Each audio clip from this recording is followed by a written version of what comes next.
Big love, big welcome to anybody that has found themselves here. I hope you guys are all thriving. Systematic.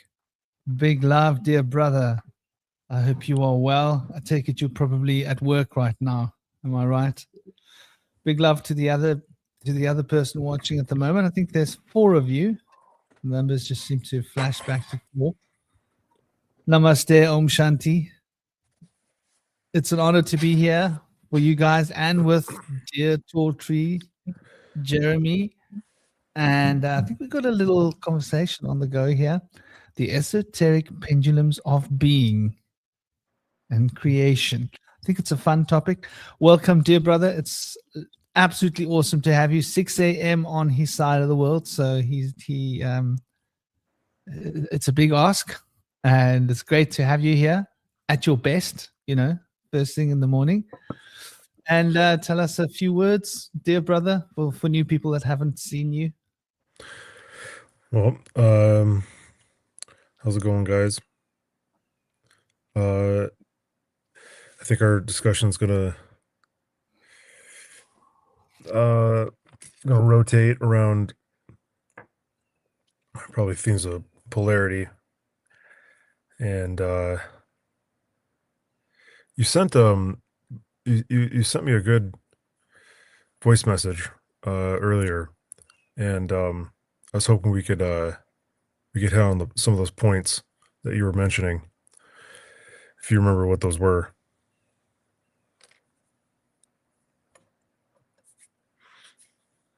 Dang. Nah, you got me. Okay, give me a minute to think this through. No worries. Sidekick here. He wants to get down on the floor and chew my toes. He's quite the little character, aren't you? Did he give you a kissy? Yes. He wants attention. He's like a woman, He's like a wife. My girlfriend's not like this. she's chilled, Yeah. He's high maintenance. He's high maintenance. He makes up for my girlfriend. Yeah. Who's not aren't parakeets used to? They're very they're like flock birds, right? They like to be in big flocks, yes. chattering to each other all the time. Yes. Yeah. So what were we talking about? Well, the polarities of being. Some of the things mentioned, and for those of you that don't know Jeremy, he's been on the round table. He's grounded. He's embedded within martial arts. He's a bit of a philosopher. He's very grounded with the physical plane and the shamanic ancestral energies, and he's just such a lovely breath of fresh air. And I try. we love having Jeremy on the show. And so I think the voice note that I sent you might have mentioned something along the lines of the polarities that we experience in life are quite definitive for who we become, right? And we have to sometimes have a hard edge, right? You've got a girlfriend, a wife, partner, child. If a dangerous animal or a dangerous person approaches your lady or your child, Jeremy the bear comes out, claws, right? But if it's like, friend of the family, then it's like, teddy bear. And so we've all got the teddy bear and the claw bear in us, ready to pounce out at any point. And society produces a challenge for animating these different elements, because now we've got like new weird things to deal with, like financial world, monetary world, legal world, all these other elements, which is something which is a problem. Like, I must admit, I was pretty happy and pretty respectful to see that China was deciding to take like proper action against people that do things to children, right? It's interesting to see, because people that do things to children tend to get away with it in the West, don't they? It's not a big deal. The same as people who do things to women, right? Who like take women against their will. Like you'll get more jail time for defrauding a corporation than what you will for walking up down the street and taking some random woman and doing to her whatever you want to do to her in your world deepest, darkest fantasies, right? Your deepest, darkest fantasies in a woman, you're probably going to get a few years. That's the reality of it, right? Maybe less. Maybe after good behavior, 1 or 2 years. This is not uncommon. But go and defraud a big corporation, it's 10, 20 years, man. Do you know what I mean? So, yeah, money has got a higher value than human life, basically, or you know, which is a real issue. Big love, dear Gaz. Namaste. I hope you're well, and to everybody else joining the show. So, yeah, you know, in life we have to make these fairly difficult decisions all the time, and we have to polarize ourselves. You know, you walk past a homeless person on the street, you want to give them food, then you see there's a lot of other people who need, you want to give them all food, then you realize, but hold on, what resources have I got? What has my kid got? You know, then you've got to start thinking practically of what do you have access to, what can you give, then you sometimes have to be like, no, now I can't. And then you've got opportunists out there that know how to ride the system. Big love, namaste, Hollow Bonehawk. I did mean to give you a call before I got here, but you know my son. High maintenance, just like a Gotham. So yeah, I mean, those were some of the things that I brought up. Also, I'd like us to sort of look at the fundamental structure of the psyche, you know, the way the psyche is rigged up, how much of what we act out in the world is our oppression. We all know that we have shadows, but do we realize that a lot of our interaction on day to day is our shadow self coming out? Our life is spent on autopilot, and how much autopilot time is just really an opportunity for the shadow to, you know, to beat out its repressed or suppressed aspects of the psyche into the world, and we don't recognize and realize it. So I think those are a few of the sort of shadow pieces related to the polarities. And then of course, there's ideas of, like, you know, the sentience and the unconscious and what that represents from a perspective. Then the relationship between thinking and feeling, right? Something we've been taught not to feel, we've been taught to just think. How this relates to the Hermetic principle of polarity, and the relationship between the principle of rhythm and vibration.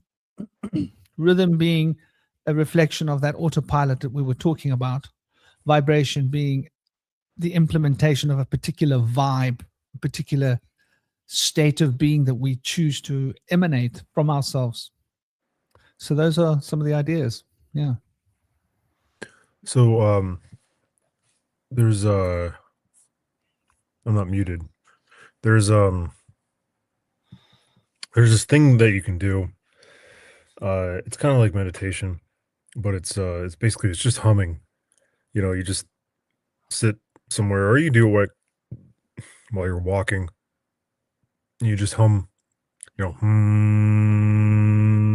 you can play with the tones. You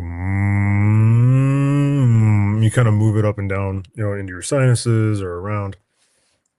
And there's something about the humming, your own hum, which is yours, that, well, at least in my experience, at least it'll bounce you out very quickly. And because there's a couple things going on. There's a few things going on. One, it's you're breathing longer. You're exhaling longer. So you breathe in, and then that exhale is long. It's a long exhale. And you're kind of, the vibration is kind of, you know, shaking up your brain and your eyeballs, and it can feel, and, you know, can feel nice. And you're thinking, or maybe you're not really thinking, but if you can just think about, you know, the sound, like, what does the sound like, right? And so that kind of balances you out. And then, so you do that for like 20 minutes, and then you're kind of like at this level playing field, right? This level playing field. If you can't get to 20 minutes, then you can work on it. And from there you can move forward in life. And if you're if you're practicing your awareness, you can start to pay attention to the things that come in after that session, and they're usually going to be things that you need to work on. And what I mean by work on is that, the shadow, I don't know, maybe it's different for some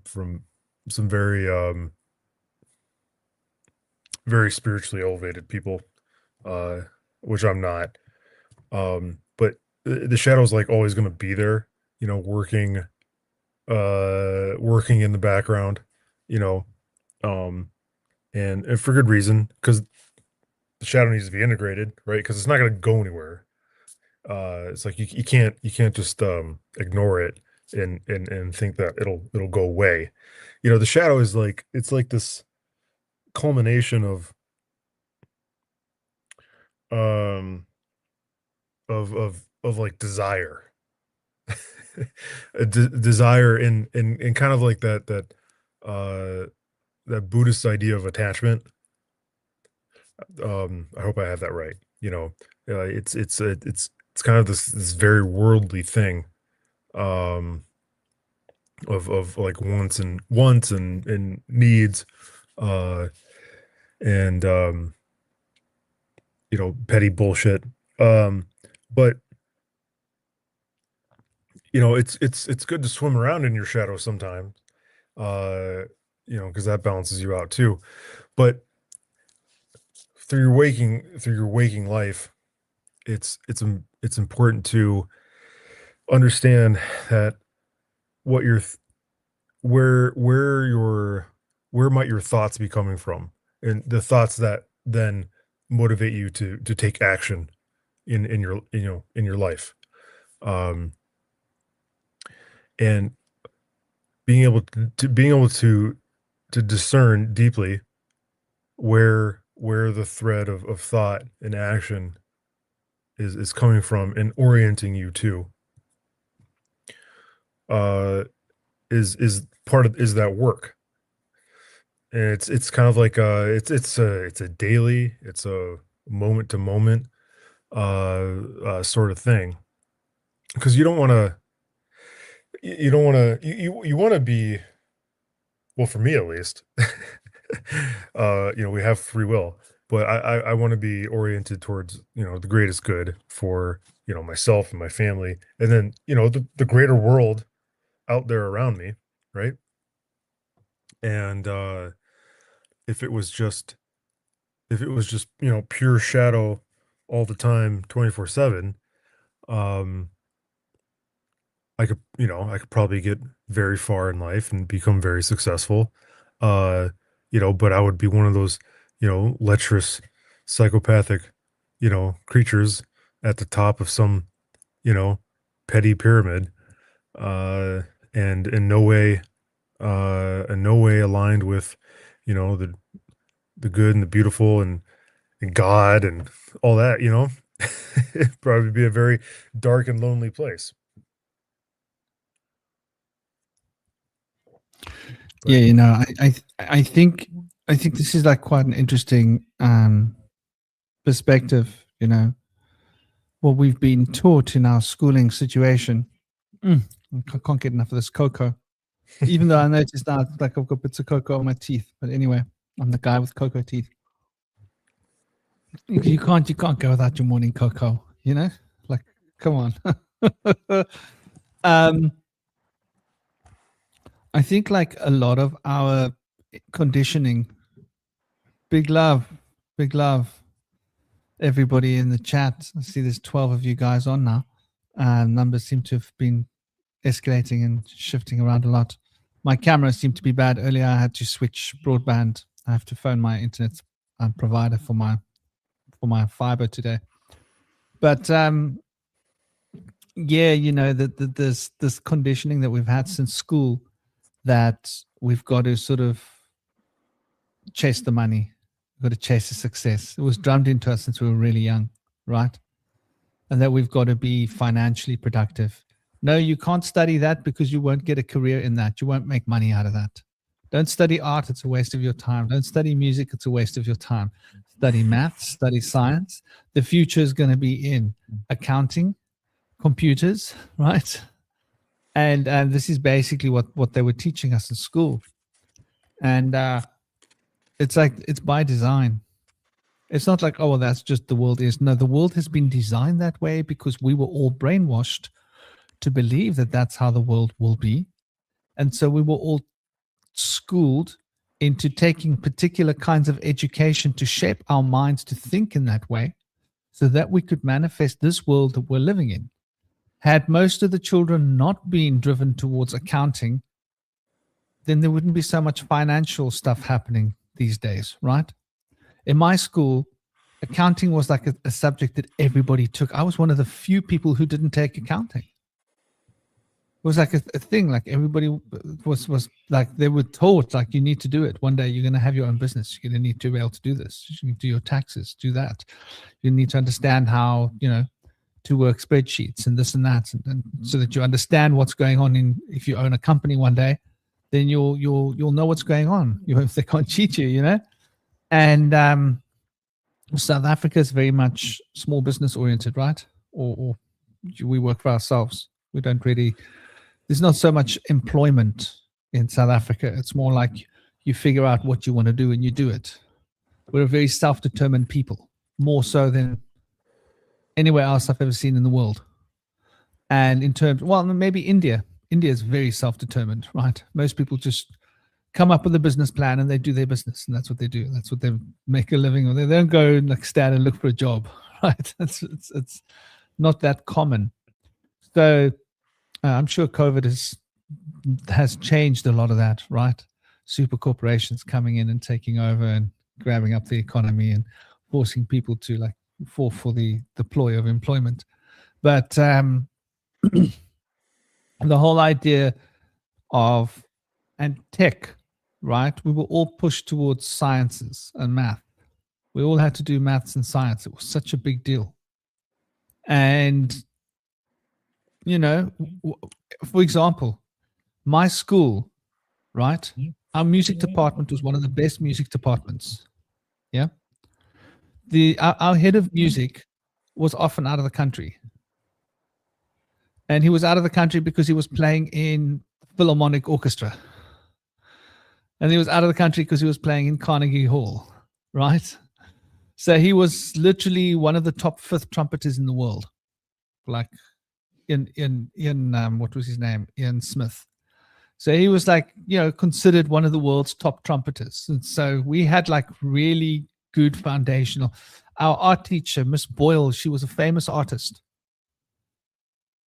She didn't need to work to make money. She was famous, right? She was like a proper artist. So we had like a really amazing art department and a really amazing music department that were run by like professionals. Where normally in schools you'll have like an art teacher that didn't really make it as an artist, but they teach art, or a music teacher that didn't really make it as a musician, but they teach music.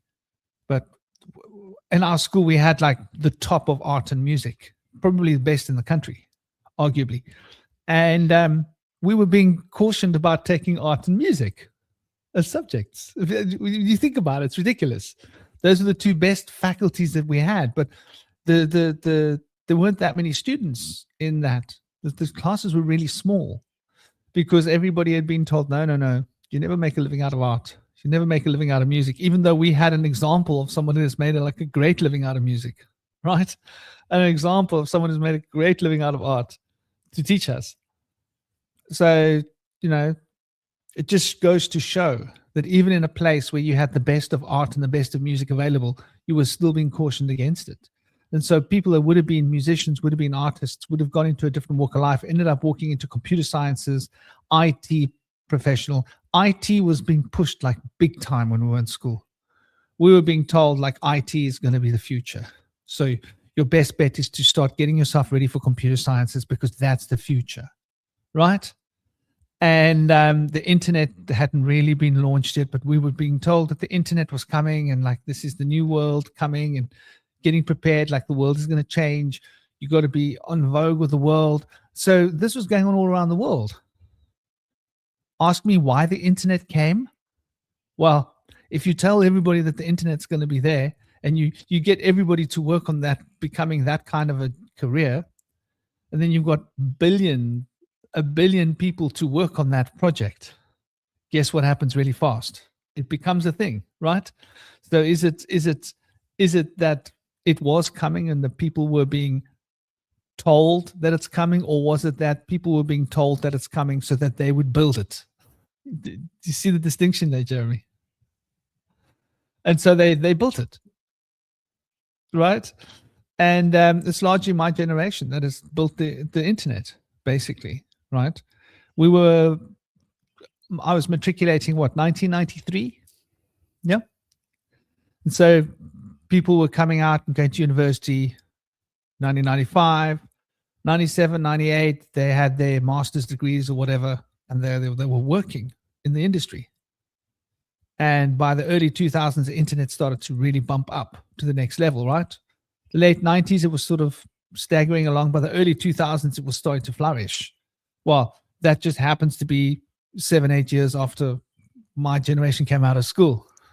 So I was in the generation that watched this brainwashing happen. And that was like triggering our shadows, triggering our fear, triggering our, you're not going to be able to make it in the world because the world's going to change. You need to start getting ahead of the ball. And, a lot of people took this advice and they became CEOs. And a lot of the people I went to school with, when I look at them on Facebook and stuff, I'm like, I can't relate to these people. I was like, bloody hell, you're like an MD of this company, or you're a CEO here and you're this. And, it was a Masonic based school, to be fair. But I think that was a general trend, because most of the young people I knew, when they went to study, they were studying the same kind of subjects. IT was probably one of the biggest subjects studied by my generation.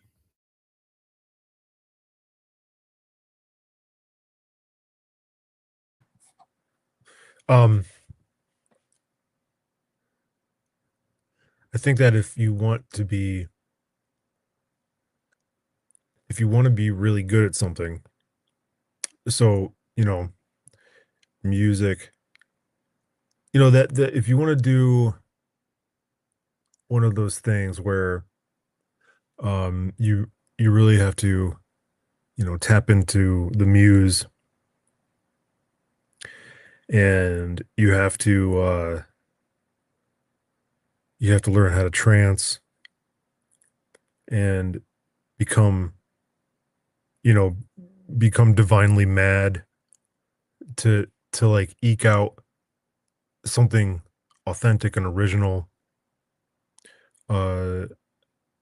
That's like true art, whether it be, a medium like painting or music.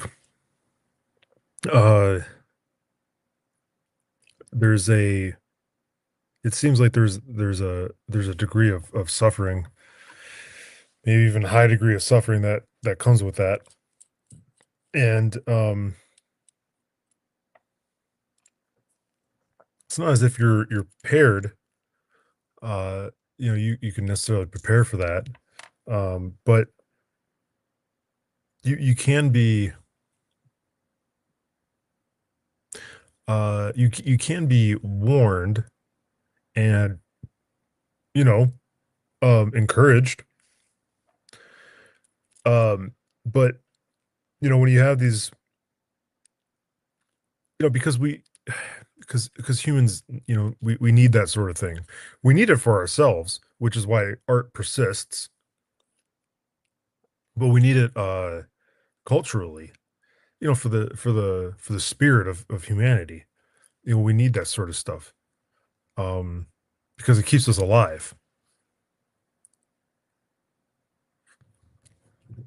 For the most part, certainly here in America, there's for me at least, there's a big issue with how ugly architecture is.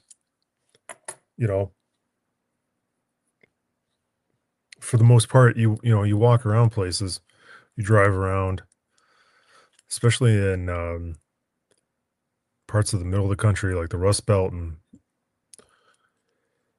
out west and things like that. The building, the way things are built is it's so ugly. It's terrible to look at. Even out here where I am in Northern Virginia, which is like one of the richest areas of the United States. There are these areas where these houses are built.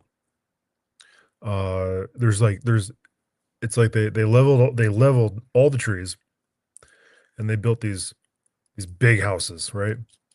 And they're just kind of like one's here, one's here, one's here, one's here, one's here. And you look out your window and you're just like looking at everybody else and your big ass ugly house. And I don't know, it's like people have been conditioned to look at something like that and see success. Like there's this dissonance because they don't know any better.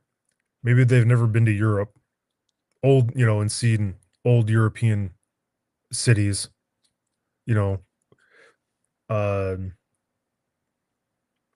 like Prague or rebuilt Dresden, and seen some of these old world buildings that are just astounding, or never seen a cathedral and seen what is possible for humanity to build, when they are channeling something real and doing it for, beauty's sake. I know there's like a practical, you gotta live somewhere, right? We all have to live somewhere. We all have to have a roof over our head. It's not gonna be perfect. However, but so if you want to do something great, if you're of small means and you deem yourself an artist and you have talent in something, you may just have to be broke your entire life. Who knows? But you may create something that is actually good. That is a real piece of art that no one's going to be able to replicate, or take away from you. And there's guys like that out there. I know a couple guys like that. And they are like the best people you'll ever meet. But when it comes to to the school, we can't rely on public school to give us much. It's really to teach us how to live, right? To live. You think about living, and you think about dying, and when you're dying, maybe you're hours from death, an hour, a minute. What do you think about? Well, I imagine that there's probably going to be sort of like a cascade of like, what have I done, and what should I have done? I don't know. I'm not dying yet. I mean, we're dying every second, but I'm not that close to the other side yet. And I probably within those moments, it really becomes clear, oh, I was doing it right. It was very clear what life is about, what living is about, relationships, nature, those sorts of things, and not 9 to 5, corporate ladder, that sort of thing. Though, don't get me wrong, people need 9 to 5s.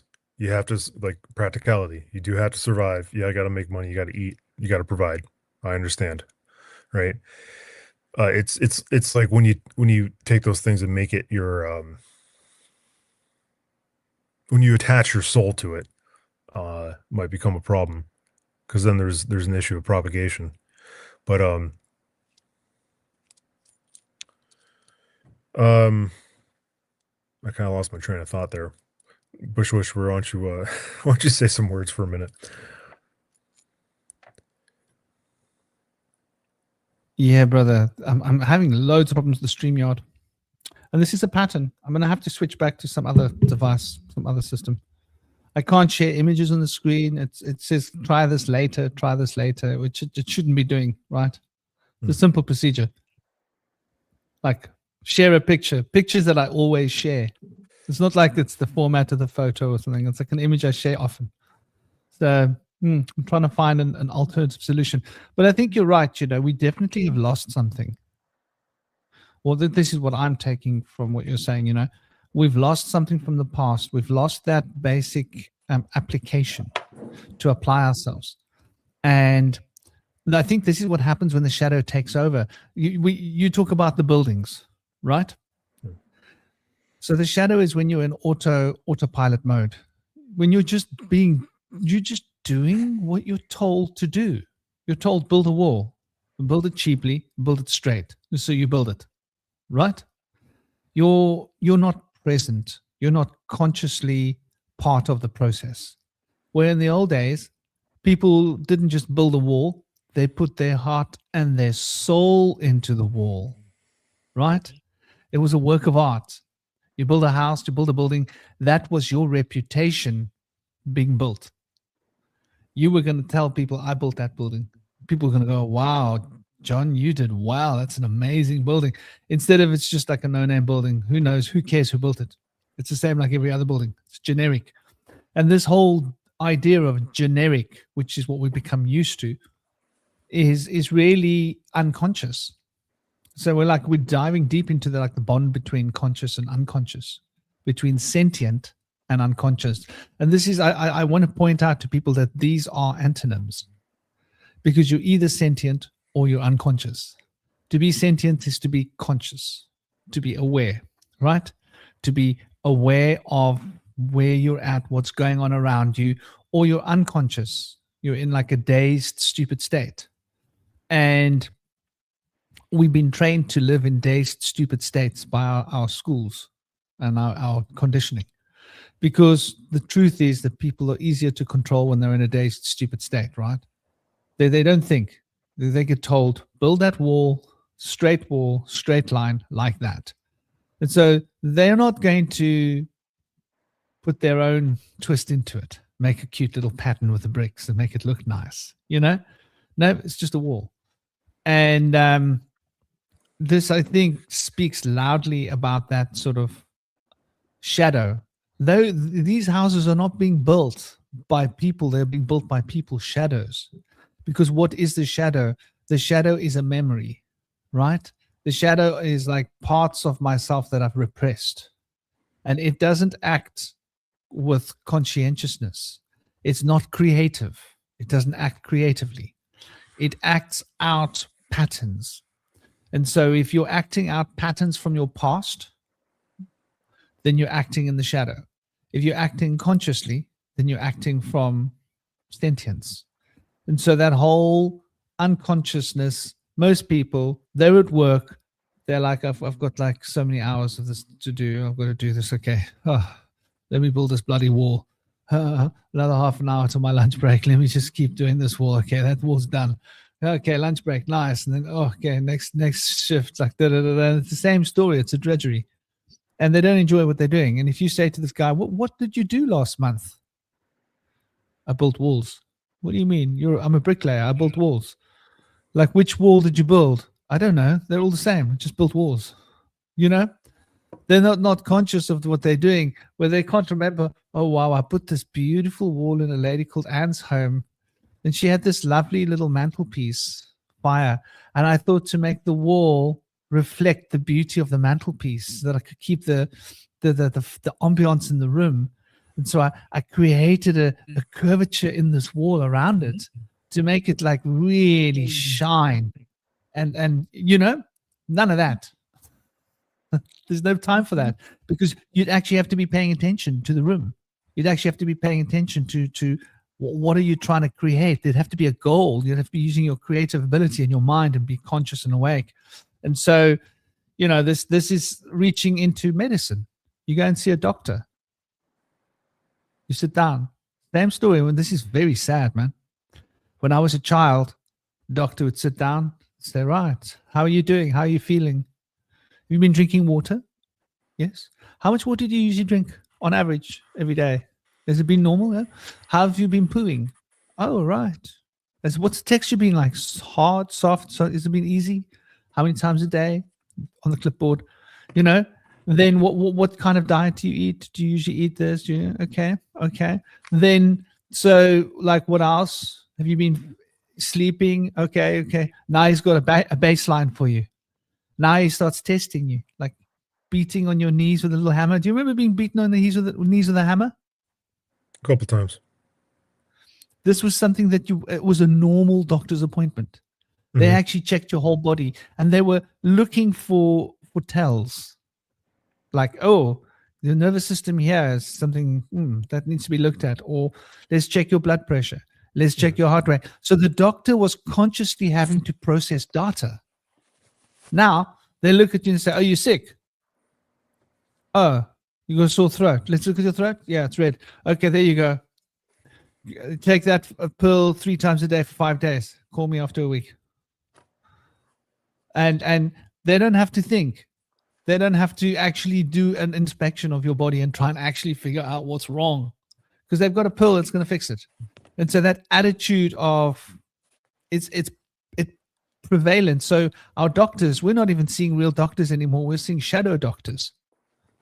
We got shadow teachers teaching our kids. It's quite scary when you think about it, man. Yeah. I think COVID revealed a lot of inconsistencies with what is real health and what we're told by medical authorities is health. I was thinking, because we were talking about buildings for a second, that I'm not sure if we understand what actual human habitation looks like, because I'm not convinced that any of these houses that we live in are actually humane domiciles built for humans. Like, sure, you got your kitchen, you got some sort of dining room, hallways, rooms, living room, bedroom, bathroom, basement. Everything is square and right angles. And if you know anything about cleaning a house, cleaning a room, right angle corners are the worst, because they collect dirt and dust, and probably, from what I hear, they hold energy. I remember the last time we were talking, I think we were talking about hauntings. I wonder if an egg-shaped building can hold on to negative energy as easily as a 90-degree building. You know what I mean? So if you're an egg you're in an interior of a building and it's egg shaped, right? Smooth at the top and at the bottom, just like an egg. And you got some vents at the top. Air comes in, circulates, goes back out. And what does it sound like? It could even be a laying down egg. Yeah. Like on its side. Yeah. Something like that. And Imagine what that would be like, So, and then, every time I approach a building or I drive around a parking lot, or something like that, you gotta go like this. you approach a building, here's the sidewalk, and then you got to do this to the entryway. Sometimes they have big, big areas in the front, but at some point you're still walking like this. Totally unnatural. Humans are like water with the way we move. Easy, the what is it called? The Ergometrics? I don't know. no, it's the least resistance, Jeez. the way of least resistance. It's like water, Yes. right? Yes. Like I don't want to do this. I want to go this. I want to do this. Maybe a little bit of that, right? But the right angles is terrible. The grid, right? The grid work is okay. Extrapolate the grid work, right? It's like a mold, right? You have the natural terrain of an area, right? You want to build on it. What do? Fucking level that shit, right? Get rid of. First of all, we got to kill off all these animals. They suck. Get all these animals out of here. Got to get rid of all these trees. Those suck. And we got to build with them, right? And level all the rocks. Okay, we now got a nice even field. All right. And then we divide it. Boom, boom, boom. And then we build our houses, boom, boom, stack it up, right? All right. So we got our nice little grid work. We're ordered, we're contained, we've defeated nature. Right. and now we can make some motherfucking money. We can build some pyramids and sit at the top because we're God.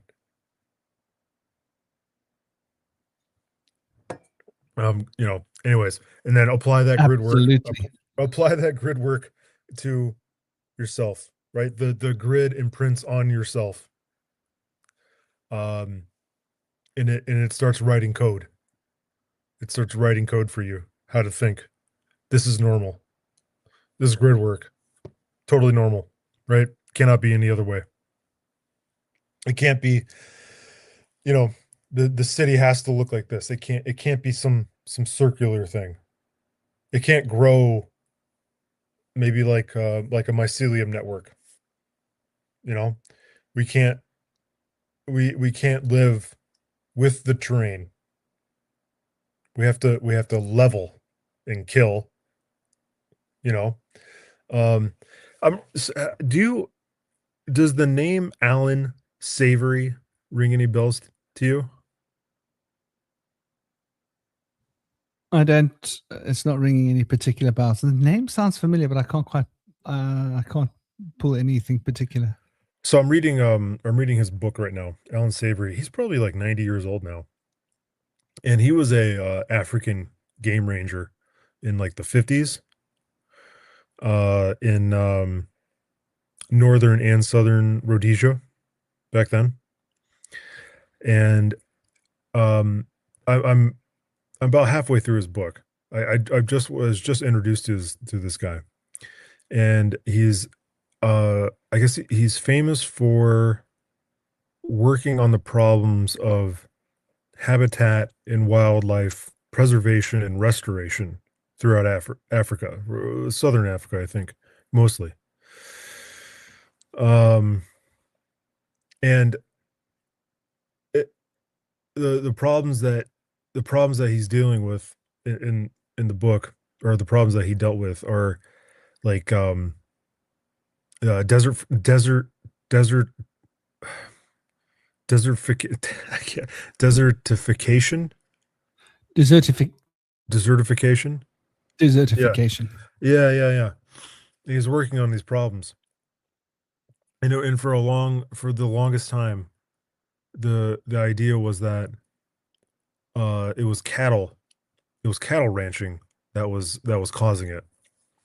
But he was seeing that it was happening in areas that weren't cattle ranches. It was like, on the game preserves or whatever.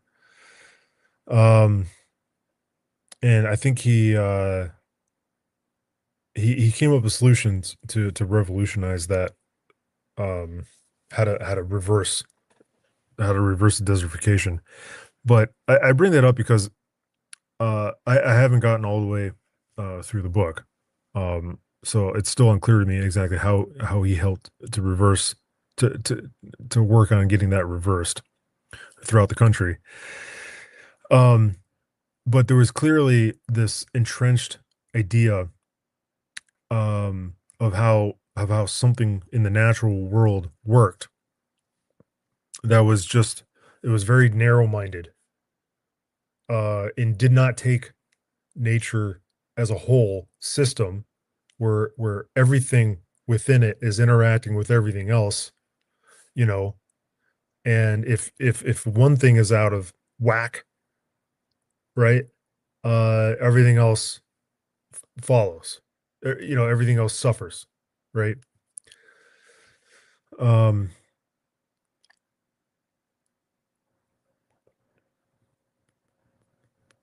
and we're talking about polarity.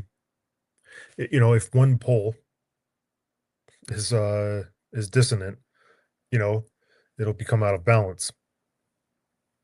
Too much of this, too much of that, right? Too much shadow, too much ignorance of your shadow. You're going to be fucked up. And you could be, and the thing is though, is that it can persist for a long time because there's a system that you can plug into, right?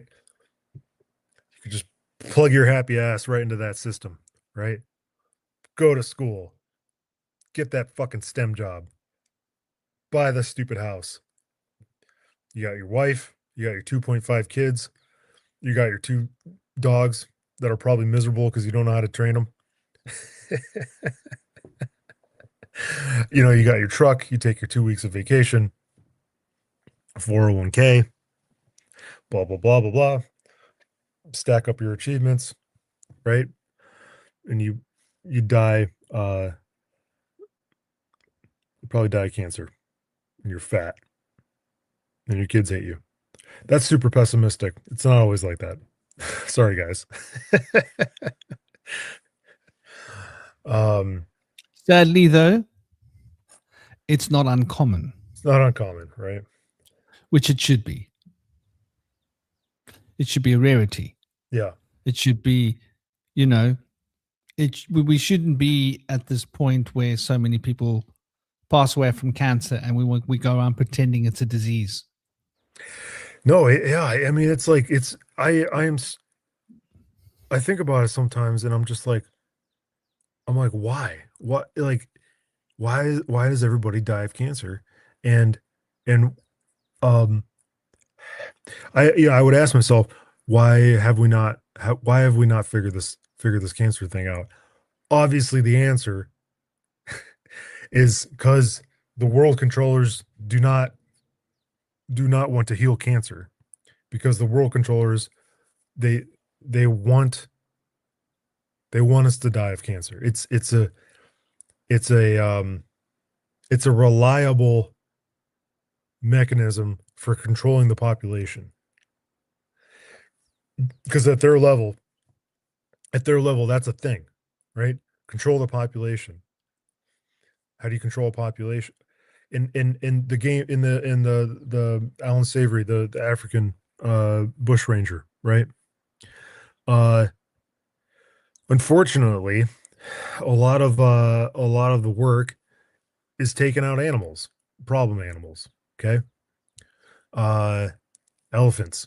So you know, the local African populace, you know, the black indigenous people, they've got their villages, and they've got their crops. Well, um you got these roving bands of elephants, that because of some other problem, it's much easier because of the desertification. It's much easier for those elephants to just raid your crops. So they eat all the crops. Locals get pissed off. They call the game ranger. Game ranger shows up, takes out an elephant, right? Uh, there's a lot of killing. Population control, right? It's not the movement of the population, it's the culling of the population. A moving population is still, you know, it's still growing. it's not being maintained at a certain level. Okay. And like people say that talk about that's what COVID was. You know, um the COVID, whatever it was, you know, it was like the flu. There might have been some sort of strain of something that went around. You know, um the the October the October preceding, what is it, March? So what was that? 2019? 2019, I I got really sick for like a week, like real sick. You know, like cold, flu-like symptoms. My entire body ached. It sucked. I was in Tasmania, and I spent the entire I was suffering, but I spent the entire time um basically backpacking around Tasmania. And I cured myself by just being outside in like this super fresh environment, just getting this beautiful humid air and spending time by the ocean. Um, but then 2020 came around in March, and then that's when the COVID March, I think, and that's when the COVID lockdowns started happening, right? Um, so that was notable. That's anecdotal, but I never gotten I've never been as sick then at any other point in my life, right? So something went around, and I've heard that from other people that they did get something, right? However, this fucking this vaccine, I think, took out a lot of people and gave them all sorts of nasty stuff that they died from. You know, there's all those stories about the clots and turbo cancers and stuff like that, right? And so if a lot of people are dying, that's great. That's great for the world controllers. That's population control. You know, if there's less of us, it's like, you know, it's more resources for them, because the world to them is just like, you know, it's a giant playground. They play God with everything. You know, I shared something recently. I don't know if you saw it. I think I shared it in my group. It might be in the group that you left, because I've got two groups. It's about Okay. thimerosal. Thimerosal. Yeah. And, you know, apparently they've taken thimerosal out of a lot of the vaccines, but most of the flu vaccines still have thimerosal in it. Hmm. And they recommend that people take regular flu vaccines. Yeah. And I Which is the think, dumbest thing ever, because the flu's not going away. It's not. It's like I don't think people understand that, like, there are waves and shifts in the energies being released by the earth, and that I think this has something to do with it, and that we're supposed to shed and get rid of stuff, you know, throughout the year at different times. And the sickness and the flu is like part of that. You know, you build up, like you build up shit inside of you, and it gets to a certain point, and the fucking, you know, the stars align, and you're like, "Whoop, okay, now you get sick, and you burn through it, and then you're better every year. If a freaking vaccine worked for the flu, we wouldn't have it.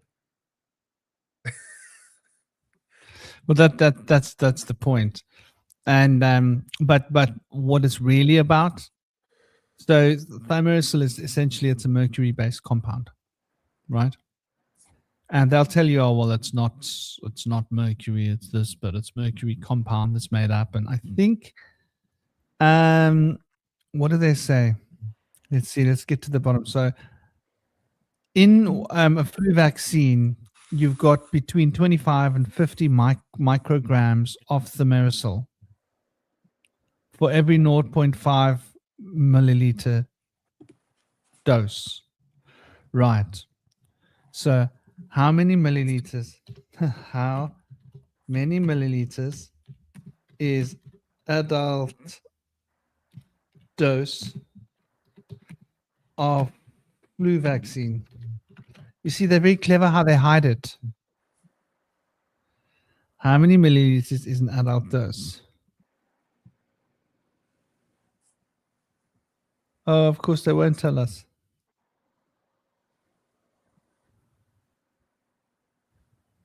Okay, so for 3-year-olds, it's 0.5 milliliters. For 3 years old. Adults,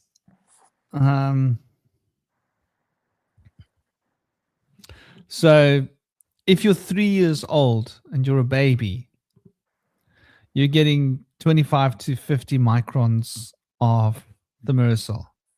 That contains within it 12.5 to 25 micrograms of mercury, right? So, and there's multi vial doses that you get for a flu vaccine. There's like more than one shot, right? Mm-hmm.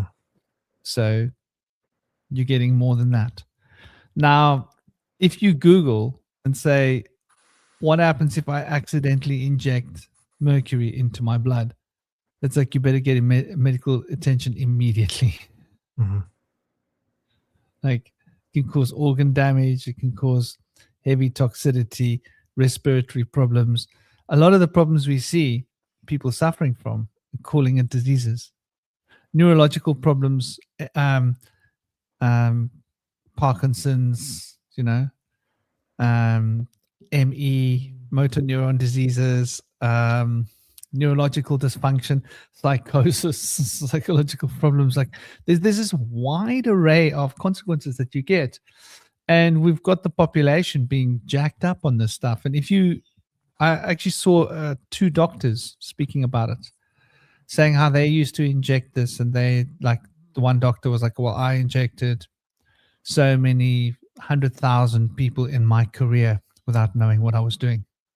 I didn't even know what thimerosal was. I didn't even know it was mercury in it, that it was half mercury. They didn't even tell us. We thought it was safe. And they actually show you the thimerosal in its pure form in the bottle, and you can read it. They let you read it. And the indications are this is a highly controlled, very dangerous substance. Mm-hmm. They can't get it on their skin because it'll poison their organs. They're going to have kidney failure and all sorts of problems if they get too much of it in their system. And it doesn't break down. It collects your system. It's not removed naturally. Yeah, so I'm reading about this idea that from the late 15th century until the earliest 20th century, mercury was a standard treatment for syphilis. And obviously it didn't work, right? Because and I have to wonder if that idea is some sort of bastardized and financialized outcome of a big misunderstanding of alchemy, right? So you have the Enlightenment, and you got characters like Newton, right, who are alchemists. They were really working at it, right? And at some point, I don't know, some asshole was like, mercury for syphilis? All right, open up. And it just persisted because there's a social, everyone's got a bang, and everyone's getting syphilis, and they keep on telling us that the mercury works, and look how shiny it is. All right, give it to me.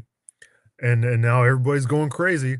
You must need more mercury, and you're dead.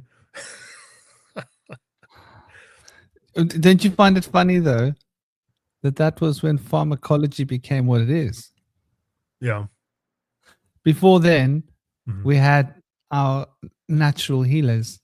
Yeah. And they weren't controlled by a control board and, Yeah. politically controlled and financially controlled by a group of shareholders that owned this company, that had a label to put on the bottles and basically told everybody, you can't use urine, it's disgusting, it's dirty, even though urine was typically used for just about everything, right? Urine was typically used. If you had a problem with your skin, you used urine. That was traditional, right? And it still is in many parts of the world. When I was a child, I was taught that when you get stung by stinging nettles, you should pee on it. Mm. And you know what? It reduces the sting. Mm. You get stung by an animal, put wee on it. You get a cut, pee on it. Like I was taught this as a child, like immediately, and it's like it's old law. It's what we knew, but we had herbs, we had proper physicians, we had proper medicine, and then some group of people decided to convince everybody that those herb doctors are like superstitious, a waste of our time. Yeah, those And fucking then witch doctors. We gotta get rid of those. We gotta get rid of those assholes. they needed to think of. Let me show you another one. Yeah. Maybe they were experimenting for how to cull the human population. And they needed to see, well, this stuff might be really toxic. Let's try it. Yeah. Let's get lots of people to take it and like observe them over a long period of time. Let's see what happens. Yeah. And they got lots of people to take it, and maybe it did give a short term. Okay, it killed the syphilis. Wow, yay! But then, like 5 years later, you got another problem, which they then said had nothing to do with it. Oh, that was like you would know it's the mercury because you had that shot 5 years ago. You'll be fine for a few years, right? Be good for a few years. It's not gonna pick up immediately. Yeah. But at some point it catches up with you and your brain starts to pack up, and suddenly Alzheimer's disease happened. Yeah. And now we've got like epidemics of Alzheimer's and all sorts of other things. And could that be because of genetic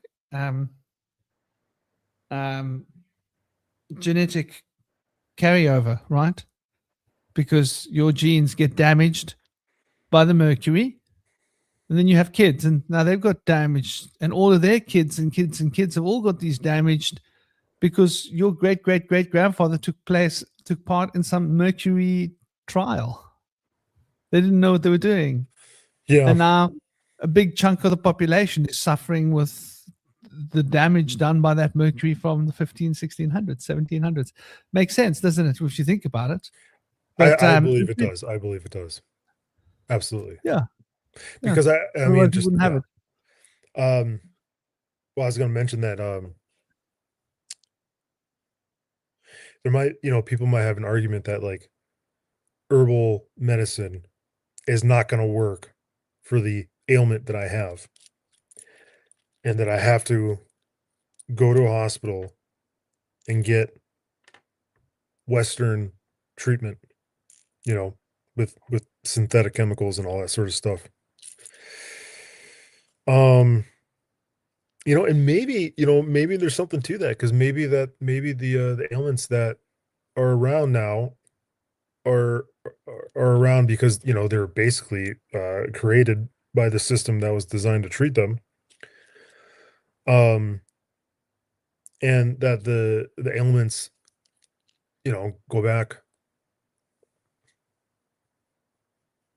1,000 years, right?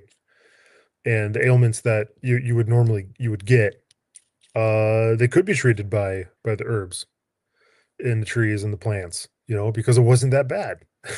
Like, but I think I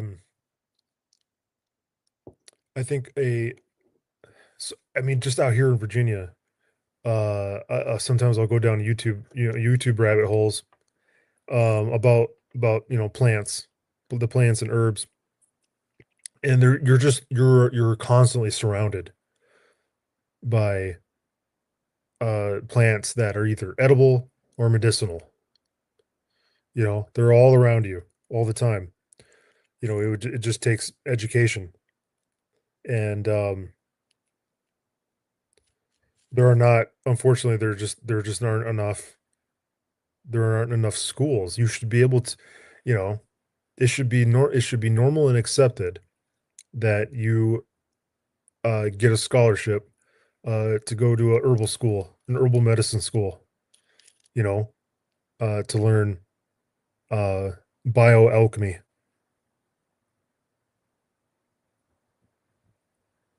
I like the word. I like alchemy. I like thinking of there's alchemy and there's like wizardry. And wizardry is like the dark arts, right? That's NLP, financialism, deception. But then there's alchemy, which is you take real things and you transmute them into beneficial things, right? You take the divine connection and transmute that into something that's for the betterment of yourself, your family, and your culture. What do you think? Yeah, when you say wizardry is the dark arts, I think this is an idea that's been propagated. Okay, so here's what I think.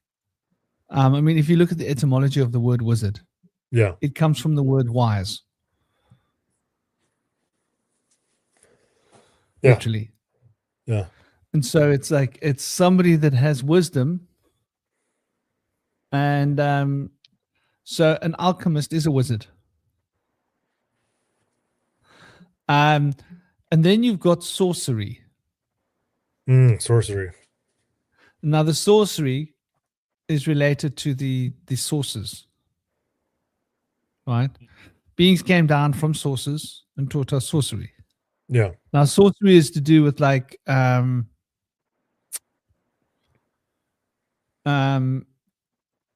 invoking beings, Okay. working with demons, for example, and making pacts with non-physical beings that will help you and do your bidding.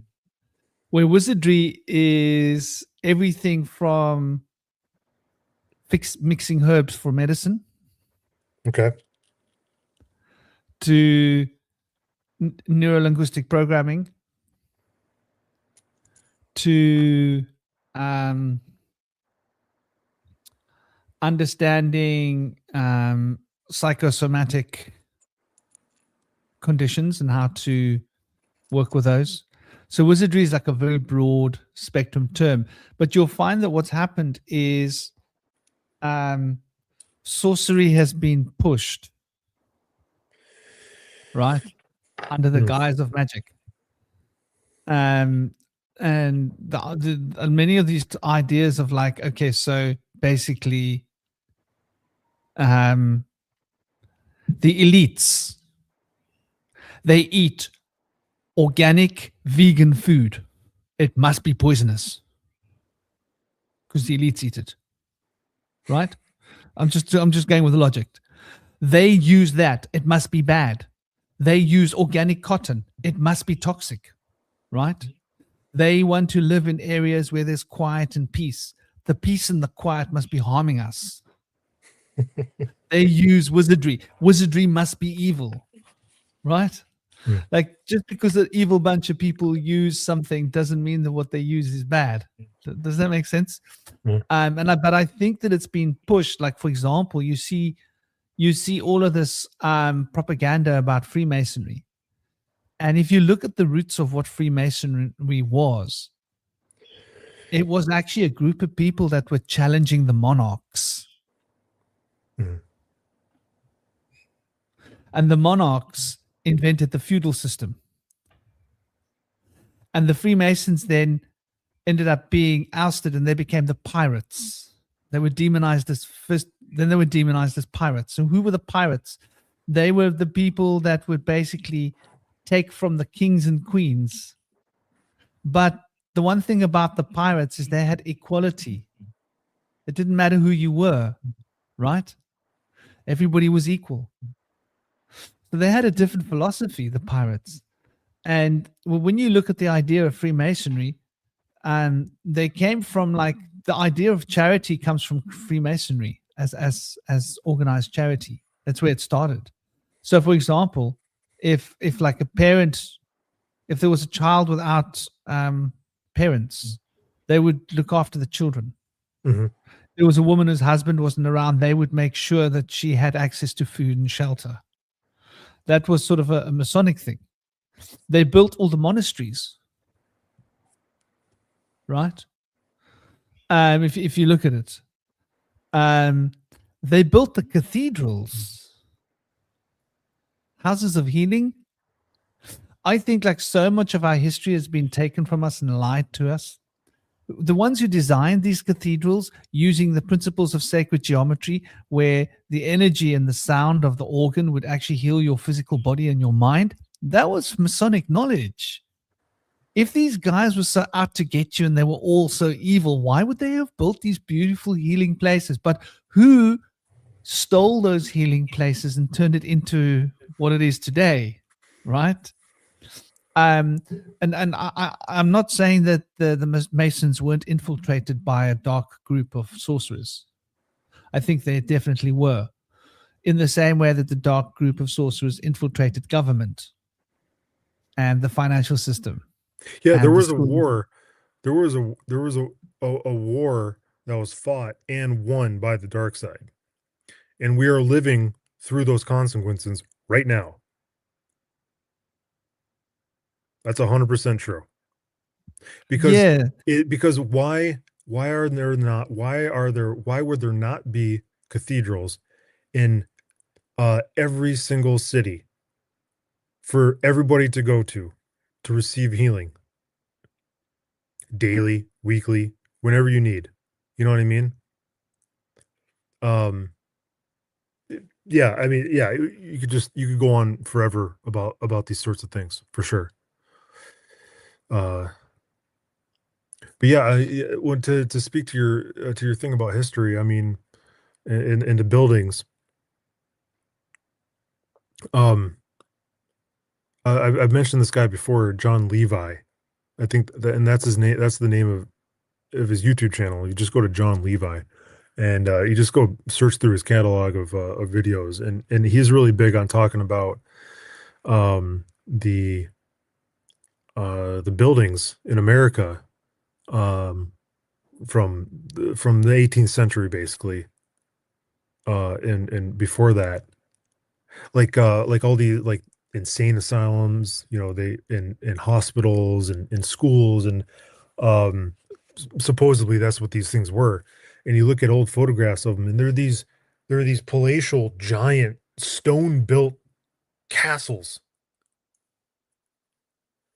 that were apparently, you know, built by Masons, you know, between in like a year, you know, at a time when it was just like, you know, horses and buggies, right? um and his hypothesis, his theory is that um there was a vast, like, when Lewis and Clark, you know, were around doing their um doing their expedition, there was already a vast civilization here in America, you know, with these giant buildings. And their expedition was probably just like some sort of they were just ambassadors. Uh, but anyways, you control the if you control the history, you know, you control the history, you control the education, uh, you're much more controllable, right? You as a individual, and people in general are much more controllable, and you're disconnected from who you were, who you are, and what your potential as a human being actually is. We're we have much more potential in all domains of life. I think than we could than we could possibly know at this time. I think that's very true, and I think that's by design. That's the education system Right. Because to break us down. because the war that was fought and won, those forces, it's oppression. It's global oppression. It's suppression of the human spirit, right? You're talking about the urine, and we've covered this. We covered this in you know, in the video series that we did about you being able to heal yourself with urine, you being able to heal yourself, and how remarkable is that that that your own body recirculated has healing properties, right? That's fucking mind blowing. You never hear about that. Yeah, and like getting back to the whole story with like the history, how much of it's been doctored, like, um, and that's really interesting. Like when we speak about cathedrals, right? Just back to that, and other things related to it. The free energy that we see. There seems a lot of evidence that there was free energy being siphoned from the Earth grid by these buildings that could be utilized, and Yeah. that the organs, these incredible organs and bells Yeah, the that were bells. at these cathedrals were used to generate vibrational fields that would generate positive energy for our health. Yeah. So we didn't need pharmaceuticals. We didn't need doctors. We didn't have a lack of technology. We had superior forms of technology in the past Yes. where instead of going to a doctor, you just had a bell that would be rung in particular patterns with an organ that would be played. And the Mhm. bell should be enough to sustain you. And if you felt sick, you went to the building where the organ was played and you sat and you had a sound bath, and the sound bath was very particular notes and pitch harmonic keys that would retune your organs vibrationally. Literally retune them like you tune a guitar Yeah. using sound. Yeah. And they've Yeah. taken this from us. The bell, okay, these bells, you look up all these bells that were taken away from us, and they were, melted down and turned into cannonballs or something like that, right? Like how fucking evil and pathetic is that, right? Um, but right, so the human body is so big, and then you got this bell, right? Massive, enormous, uh, undeniable, right? Made out of pure metal, and tuned right to a very specific frequency and range of sound, right? And you whack that thing, and it sends out that vibration, right? And it's like you're not stopping that vibration. You're just a little human, and it's that vibration is just flowing through you, right?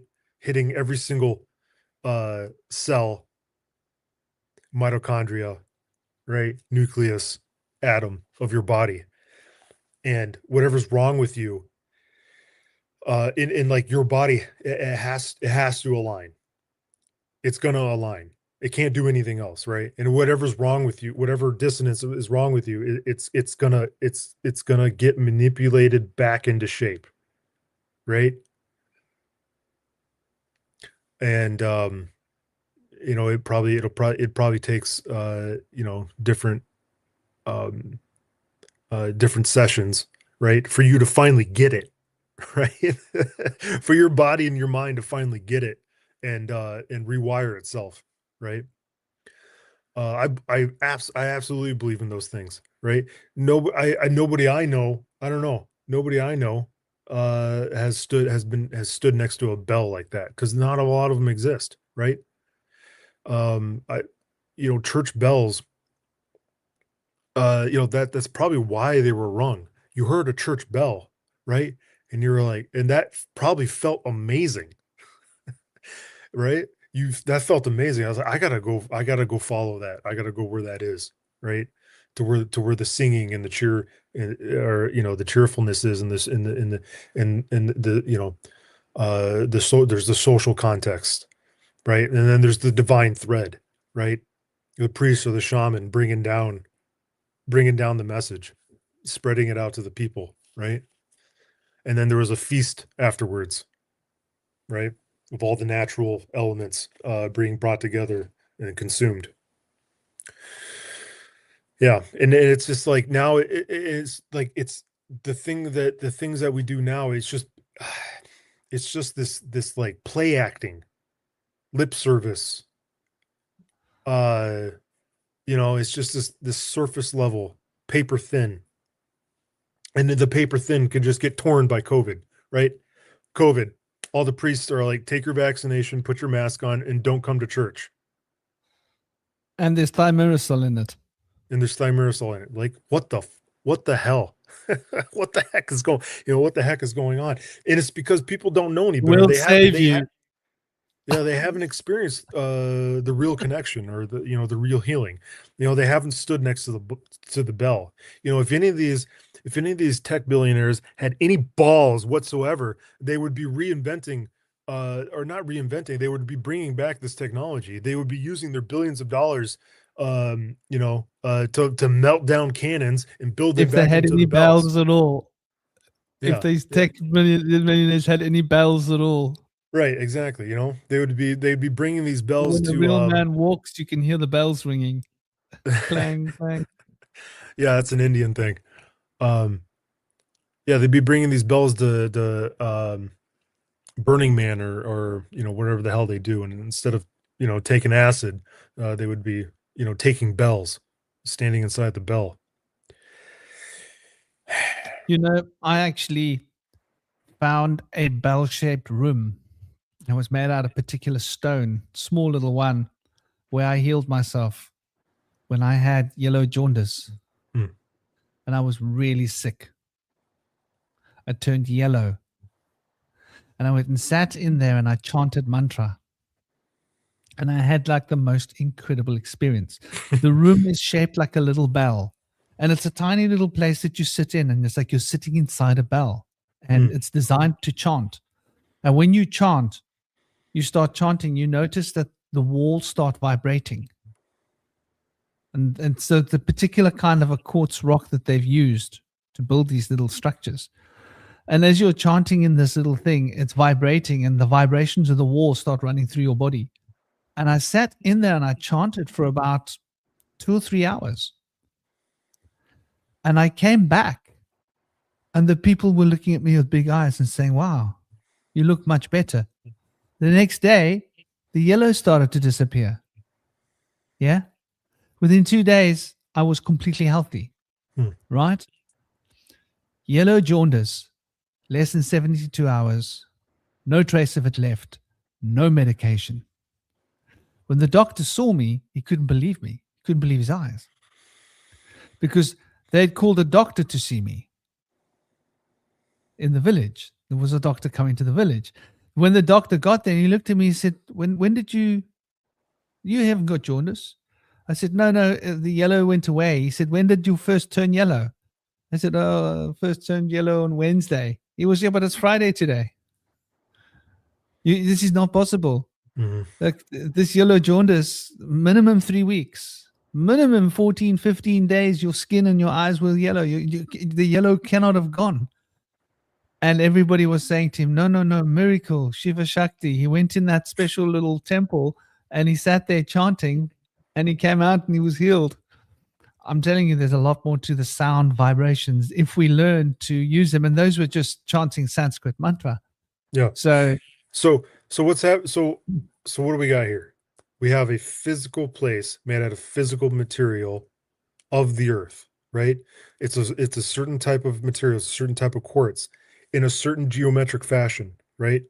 Fashioned by people who had the knowledge. They learned this, they created the shape.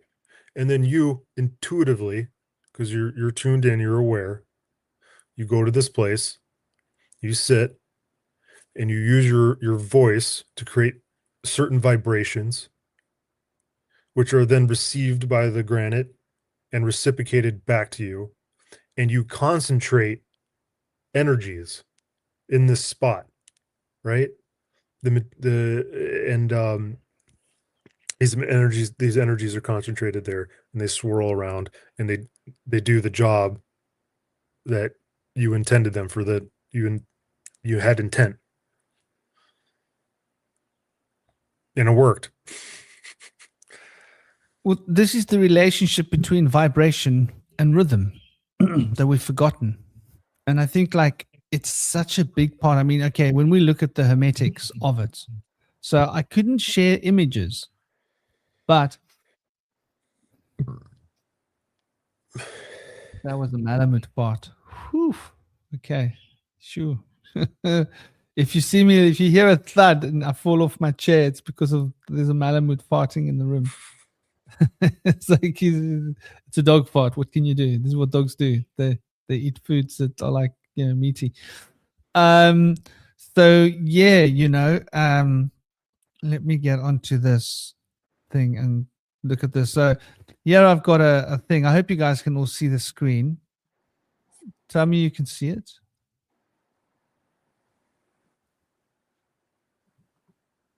Yep, you can see it. Good. I just want to be sure that you could see it. So let me go here. So here we've got this like structure here, and we can see, right, so we've got vibration. That's the third principle of Hermes, the Hermetic principle of vibration. And then we got the fifth principle, the principle of rhythm. And that the principle of rhythm and the principle of vibration dance around polarity.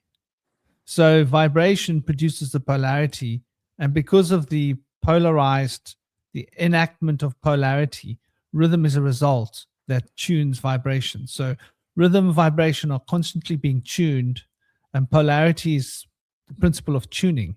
So, for example, polarity then would then represent if we look at it, for example, let's look at a guitar string, right, as an example. So you look at a guitar string and you think of like this two poles, A and B, right? And it's pulled tight. And so there's a particular pressure gradient between the first and the second pole. And then you shift that polarity, right? By twanging the string, forcing the polarity to repolarize. And each time that polarity repolarizes, it sends out a ping. And all those little pings together is vibration, is sound, right? So that's how sound is made. That's what sound is. Drum, you have the skin that is pulled over, and one side is the skin, the other side is the skin. There's a polarity between the center of the skin and the outside of the skin, right? Which is radiating outwards. You hit that point and it creates a bending of that polarity, which means it then has to repolarize, and that's a thud. And each repolarization produces a series of repolarizations because it vibrates now. So the drum skin then goes in, out, really fast. And that's woo. And it's the same for guitar strings. So when we look at what polarity is the reason why vibration can be tuned by rhythm, right? And the rhythm of those particular vibrations we will hear as a particular pitch, right? Particular note. Because the frequency is XYZ, we hear it as an A. Increase the frequency, we hear it as a B or a C up the scale. Decrease that, we'll hear it as an E lower down the scale, for example. And color works on the same principle. So when we look at the fundamentals of just exactly how important polarity is, and so what polarity represents in the human consciousness, and I've put a bit of time into this, what I think is a pretty little graph, we see that the polarity and the imagination. So what is polarity? Polarity is potential.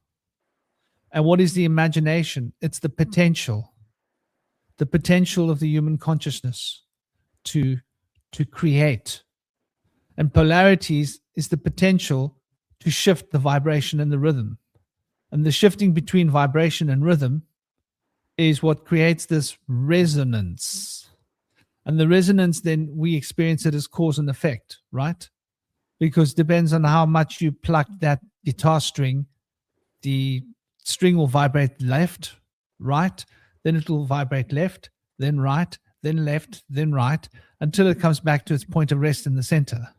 So that cause and effect is how far it goes away from its origin. And then when it goes so far to the right, that cause will produce an effect of it going so far to the left.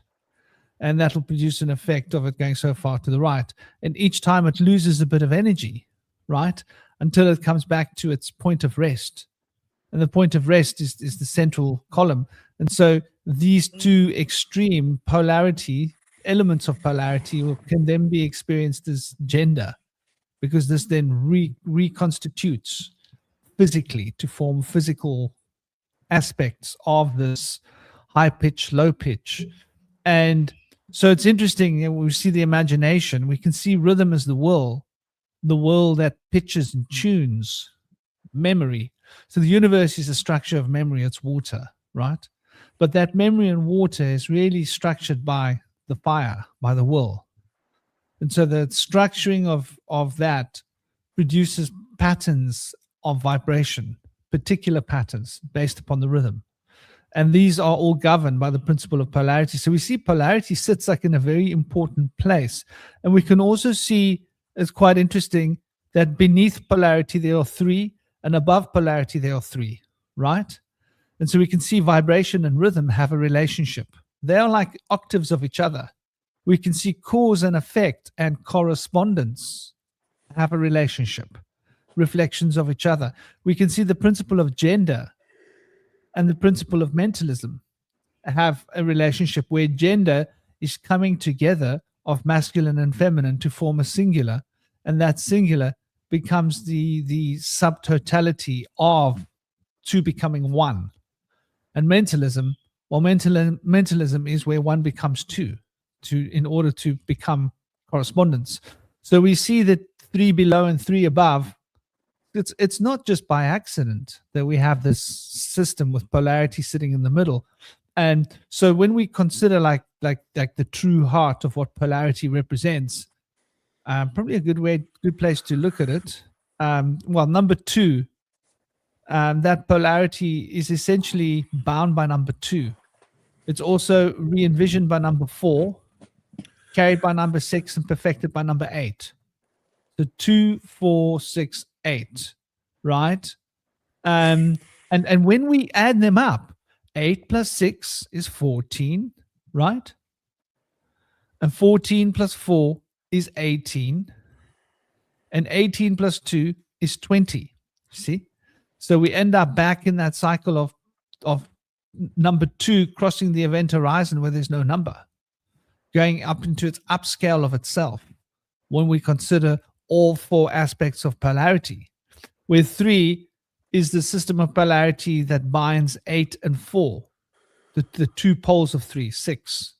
And 4 is a system of polarity that binds the fundamental polarity with the 6, which is the harmonic polarity. And so we can see it's quite interesting. All of these elements of polarity are rather quite sort of important, because notice how the 8 becomes 1, right? And that's quite interesting, right? That's the Saturn, the perfected polarity. It then becomes 1 in its transition through action of number 9. So when we look at like what polarity really represents on like a metaphysical and occult level, we've got to sort of like take into account that we're not dealing with a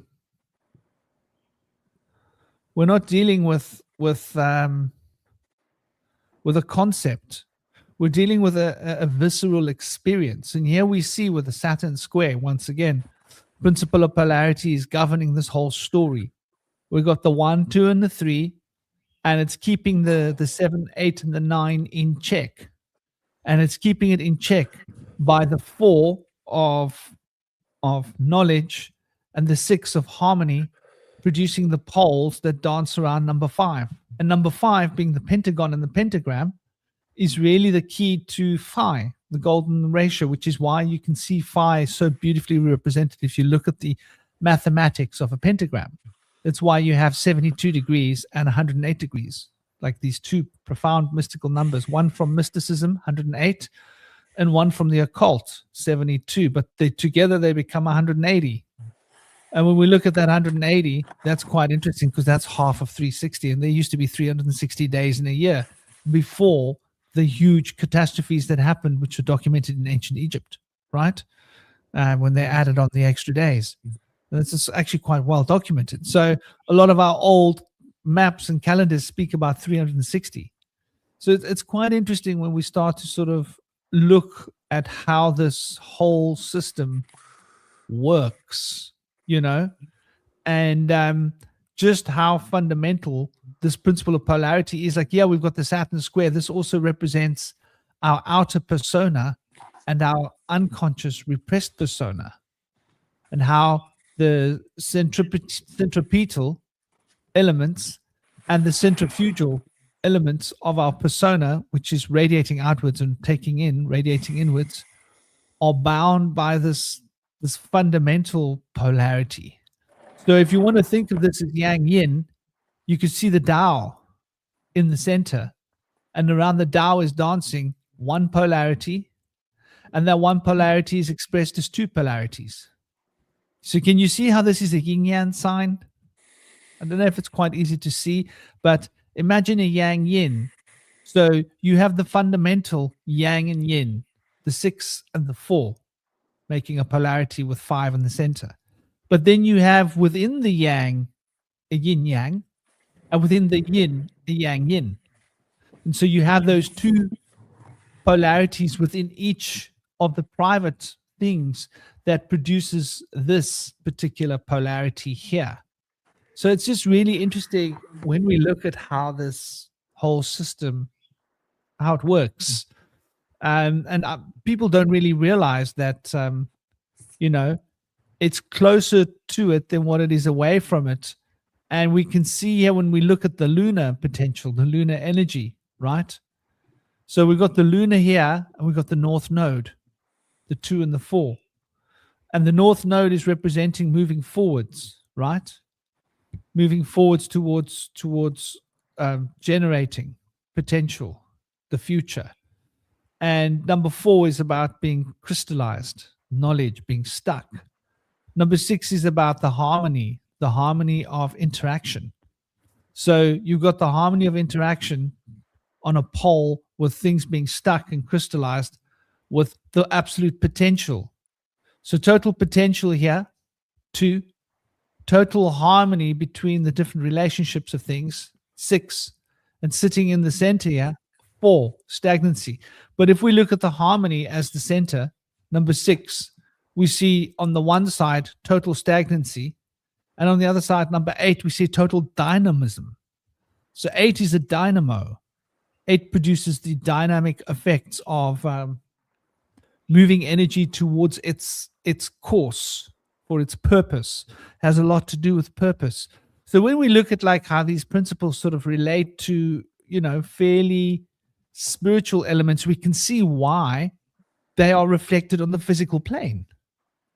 As above, so below. That is the fundamental law of polarity. So we can see that within our consciousness, within the metaphysics of our brain. Now, this is wizardry. This is does that make sense? Understanding these truths is wizardry, and if you know this, you can then build that little thing according to those principles by taking these dynamic principles, plotting them mathematically, and using that math to build a structure, and then looking at the periodic table to find the right elements based upon the same knowledge that's going to reflect these principles, and then being able to capture the polarizing effects of vibration and control it with rhythm. And that's exactly what the cathedrals were. So, when we think about it, it's a very interesting potential that's been taken from us. But what do we have now? We've got grinding music, right? Isn't that what the kids are listening to? Is that right? Should we call it? I have no idea what the music? kids are listening to be honest with you. It's called grinding music. It's like, it's all about grinding, Like it's about dancing with your pelvis in a way to signify that you're going to have sex with someone. Maybe, yeah, I don't know. I know that demographically, there's a lot of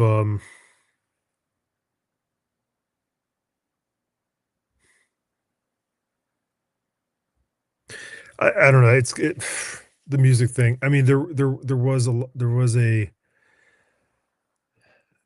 a moment in time, I think, that sort of stuff proliferated. God, it started a long. I mean, sex and music, long time ago, but it was brought into the public consciousness, in something in things as basic as commercials. But I don't know what I don't know what the kids are listening to. The kids are listening to right now. It's hard to say because my kids are teeny weeny and they listen to what I want them to listen to. Well, Hey, real quick, I gotta wrap up and get moving. Um, but I just want to say, uh, all I wish is, you know, there should be a bush whisper temple building series where you kind of explain what you were just talking about and match up those principles with actual stone and build up a schematic on how to build the perfect temple for healing.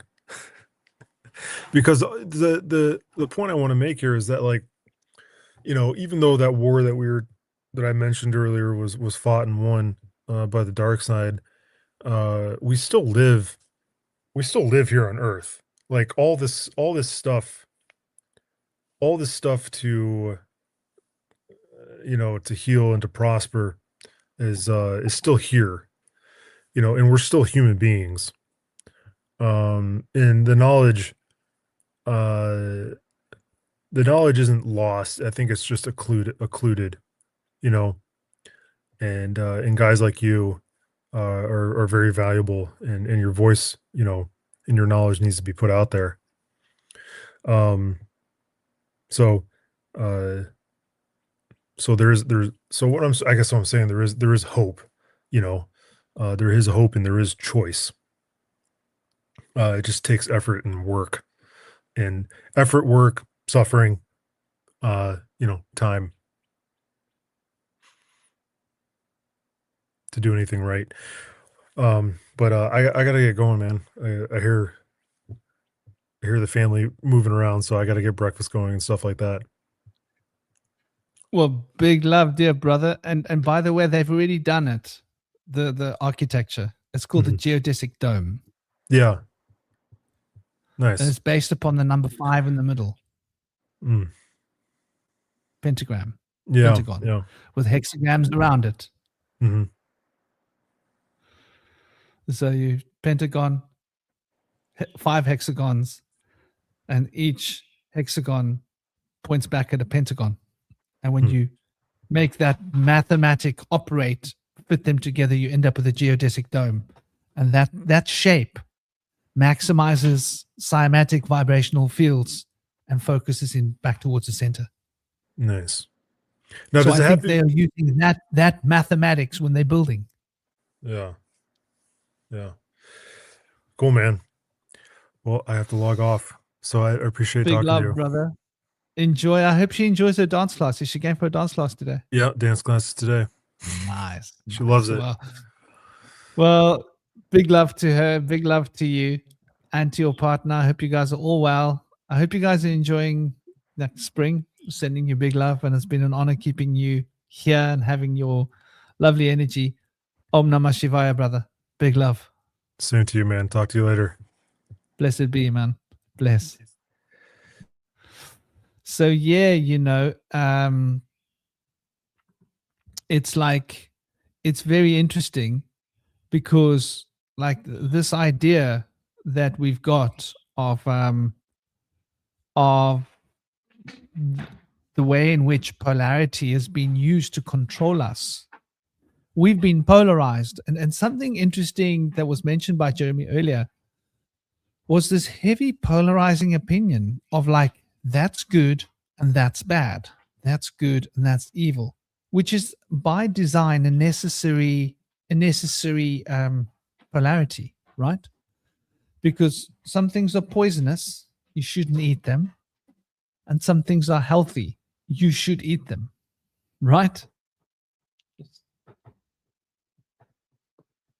Cow is good. Oh, by the way, those dog lovers out there, I was talking to my girlfriend last night, and I decided to test myself and crush one of my paradigms, and I want to crush that paradigm for you. I went and did the mathematics and the research to get the receipts and the facts. So I was always, Ori, leave the bunnies alone. The bunnies don't want to play with you. You're a massive, gigantic Malamute dog. They're tiny little bunnies.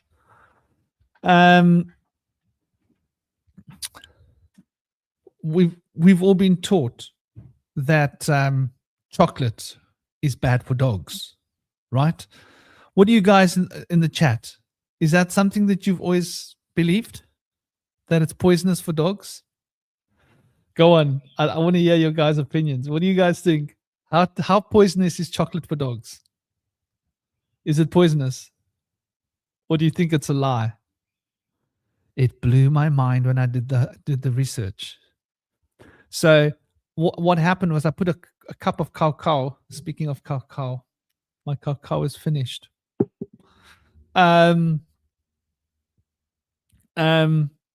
So we mustn't give dogs chocolate. We mustn't give them cacao. Well, let me tell you the facts about cacao, right?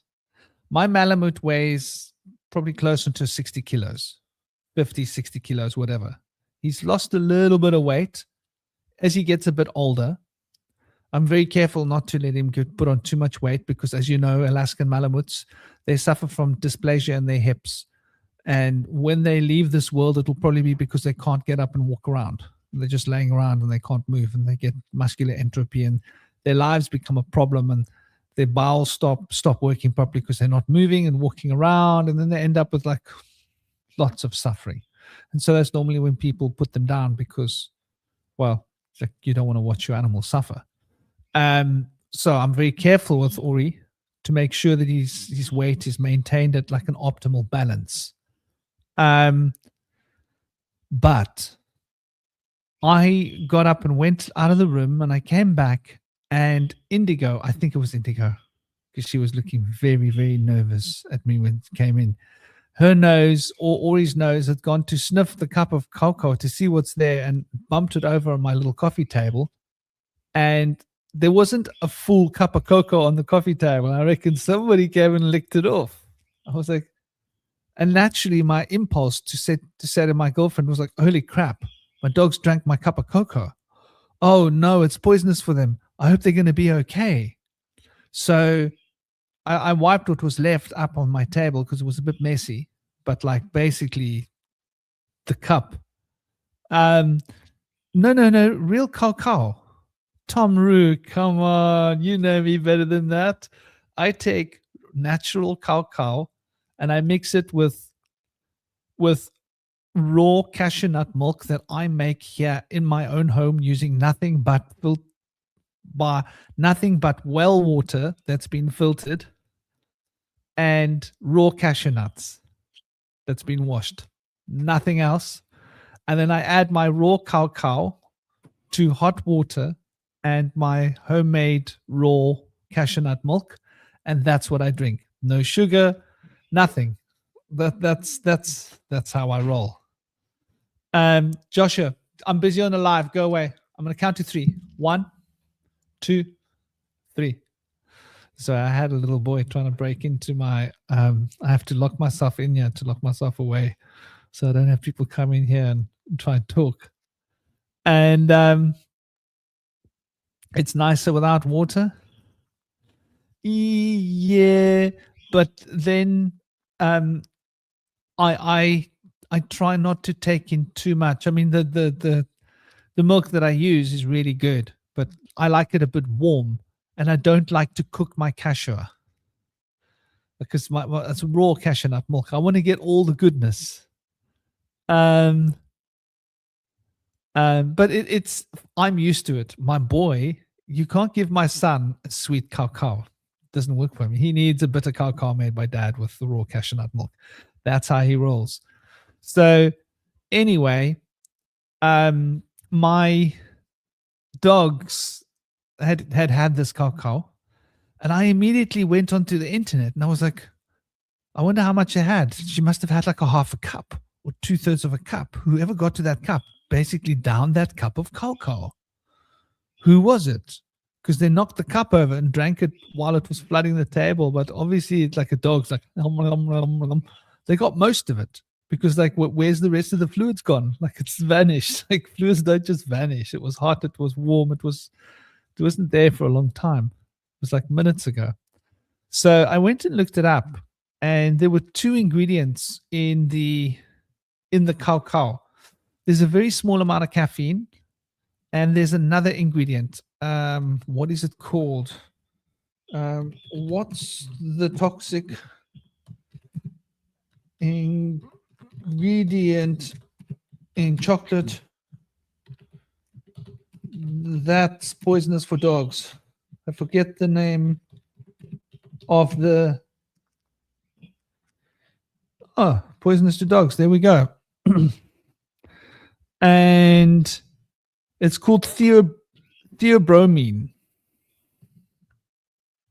It's called theobromine, right? So I was like, holy crap. So then I started looking into it. So at which point does theobromine become toxic for animals? And it was like, well, with such a concentration per kilogram, it's going to have mild effects. On such a concentration per kilogram, it's going to have massive effects. And at such a concentration per kilogram, it can be fatal. I was like, holy crap. So I did the math from how much there is in cacao, how much cacao was in a cup, how much would my dog have to drink? So I did the math, and I think it came out to my Malamute would have to drink 38 liters. Let me say that again. My Malamute would have to drink 38 liters of cacao, and I make it strong. I put a massive heaped teaspoon of cacao powder into there. I don't do it small. I put like a good 7 grams in. So yeah, my Malamute would have to drink 38 liters of cacao, the way I make it, to be fatal.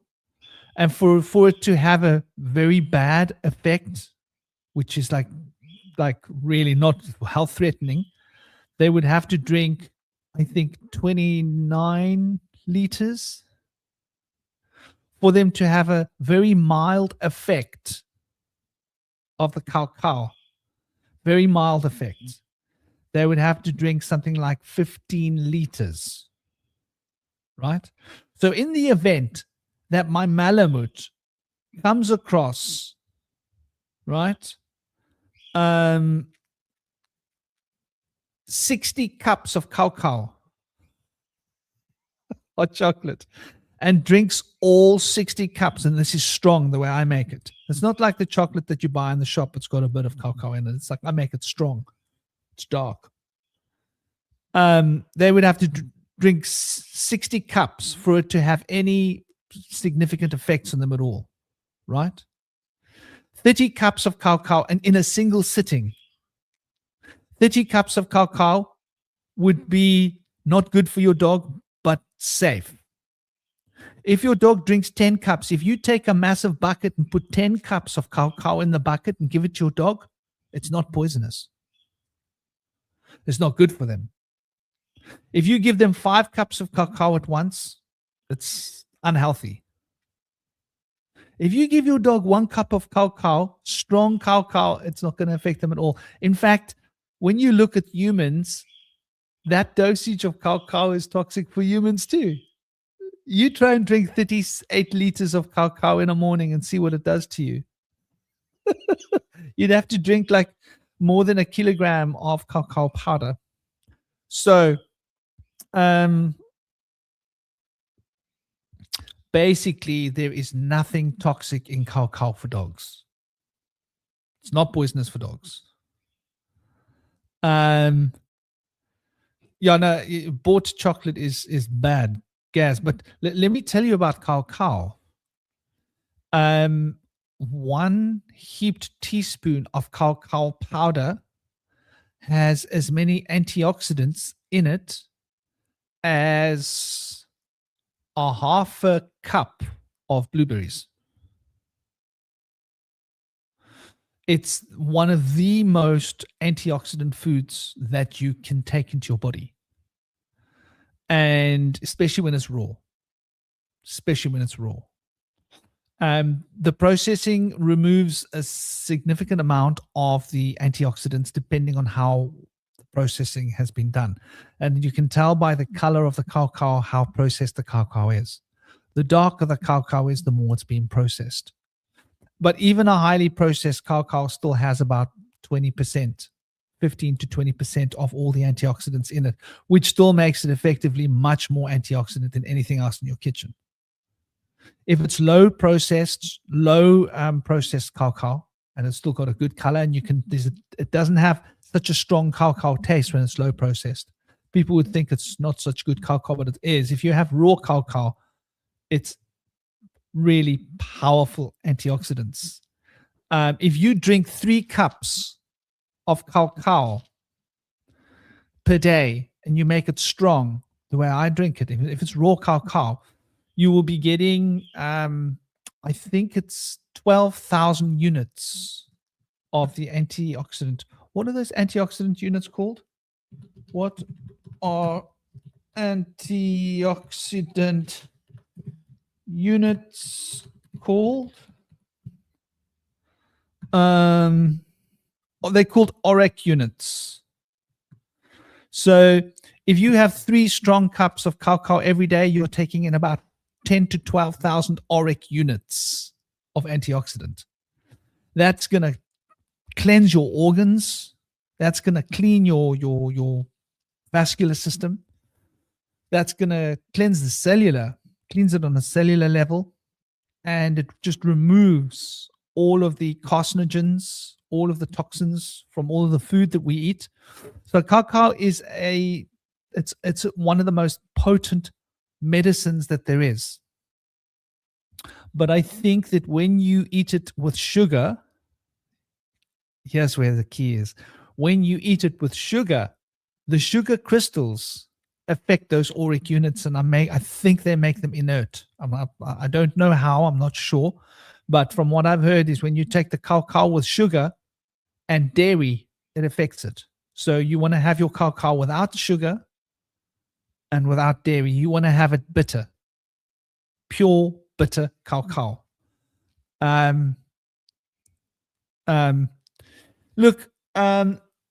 Cacao you get heavy metals in trace element form, which you need. But then you get heavy metals in the forms that we get them and the doses that we get them in other things. So the cacao being such a potent antioxidant, it actually removes heavy metals from the body. Now let's see if I can find information. Raw cacao removes heavy metals from body. I know that it has huge, powerful. It doesn't specifically remove or chelate, but it's got a high polyphenol content, and so this actually reduces the absorption of the heavy metals during digestion. While rich in antioxidants, often contain cadmium and lead, making it a source. However, the absorption of those heavy metals are inhibited by the presence of the cacao. So even though it's got the heavy metals in it, it prevents you from absorbing it into your system. And then it causes your system to become antioxidant cleansed. And when you cleanse your system, your immune system gets boosted. And the boost of your immune system actually starts it naturally removing all of the substances in your system. But to actually chelate the heavy metals, you want to take, what do you call that stuff you put on your plants? You need to take a chelating agent. And Shilajit is probably the safest, best chelation agent to use to remove heavy metals from your body. Because when you eat Shilajit, it's a natural humic acid that's found in the Himalayas in like, crystallized deposits. And that Shilajit then chelates, it goes into the body and it chelates the heavy metals. It breaks it down to the point that your body can remove it. And at that point, if you're having the chelation, chelated heavy metals can be removed by the antioxidants in cacao. So it's very interesting. You don't like the Shilajit. You know what it tastes like? It tastes a lot like molasses. I don't know if you noticed that. It's got a bit of a blackstrap molasses taste to it, which is quite interesting. And I don't buy sugar, but I bought sugar for the first time in years. No, I lie. I did buy sugar when I had an animal that I fed sugar that makes whatchamacallit, tea and sugar. I forget. It's a creature. You feed it and you drink what it produces. You drink its secretions, enzyme secretions. For some reason I can't think of the name of it, but I actually bought sugar, and what I bought was what's called good in India, or it's called jaggery. It's called jaggery or good. And jaggery is when they take the sugar cane and they put them through these machines and they crush. The machine's got like running wheels that crushes the sugar cane, and it collects the juice out of the sugar cane, and that juice is then put into vats and crystallized. And as that starts to crystallize, it forms like a kind of a goo, right? And that goo, they allow it to evaporate, put it in a warm place, and it evaporates the water off, becomes a goo, and the goo starts to crystallize a bit. It's like a kind of a soft, dense, that's natural, unrefined sugarcane sugar. And it doesn't taste sweet like sugar that you know. It's more like it's molasses, basically. It's got all the blackstrap and all the molasses in it. And I bought that for the first time because I want to make a pecan nut pie with my girlfriend this weekend. That's the goal. We want to make a pecan nut pie with phyllo pastry. So I bought that. It's the closest I've got to buying sugar, but it's totally unrefined. It's totally natural. And I'm going to use that in the phyllo pastry pie because you shouldn't cook raw honey. If you cook raw honey, it becomes toxic. You shouldn't bake it or do anything with it. So anyway, that's the closest I get to buying sugar. But getting back to like the conversation on the table, the esoteric pendulums of being and creation. So we sort of looked at the polarity element for a long time. But speaking of pendulums, we should be looking at cause and effect. I think the cause and effect element is something that's very profound. And we don't realize how the choices that we make today are the effects of causes honey rocks. I love raw honey, guys. Also, once again, unrefined raw honey. It's the only honey I buy, or I don't buy honey. I don't know what they sell in the shops, but I can tell you now, guys, they're feeding the bees sugar water and all sorts of rubbish. Because if you buy store honey and you eat it, it's got no honey taste to it. But if you get the raw, unrefined stuff from the natural beehives down the road, then it's got like a rich, like a molasses kind of not molasses, but it's got its own taste in it. So yeah, honey's it's definitely, they should call it yummy.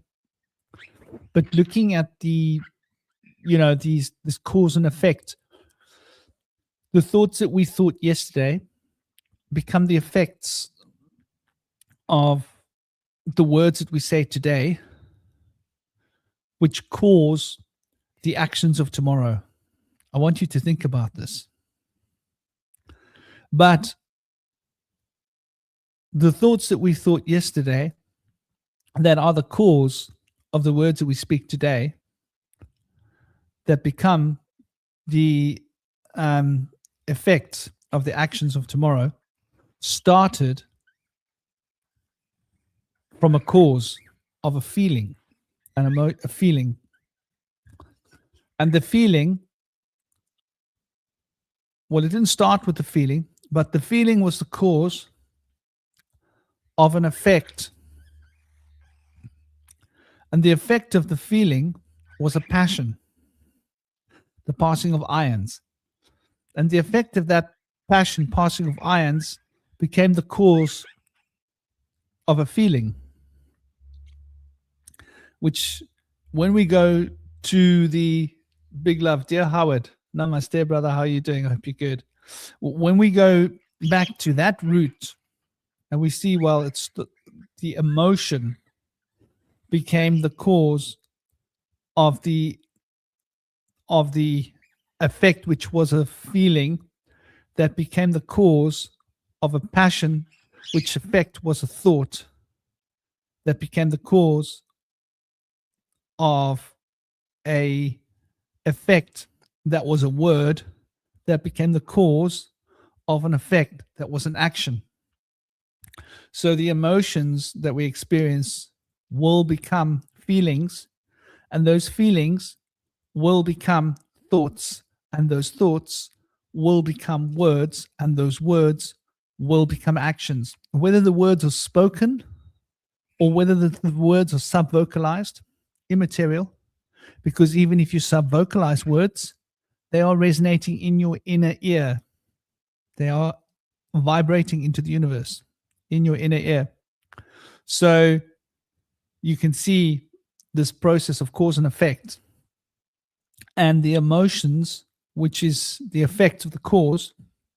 Let's break that down, ladies and gentlemen. Let's do this. Let's go there and say image of correspondences.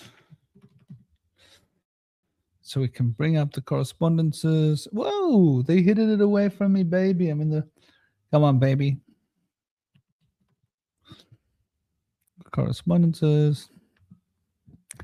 So we should see that popping up any second now.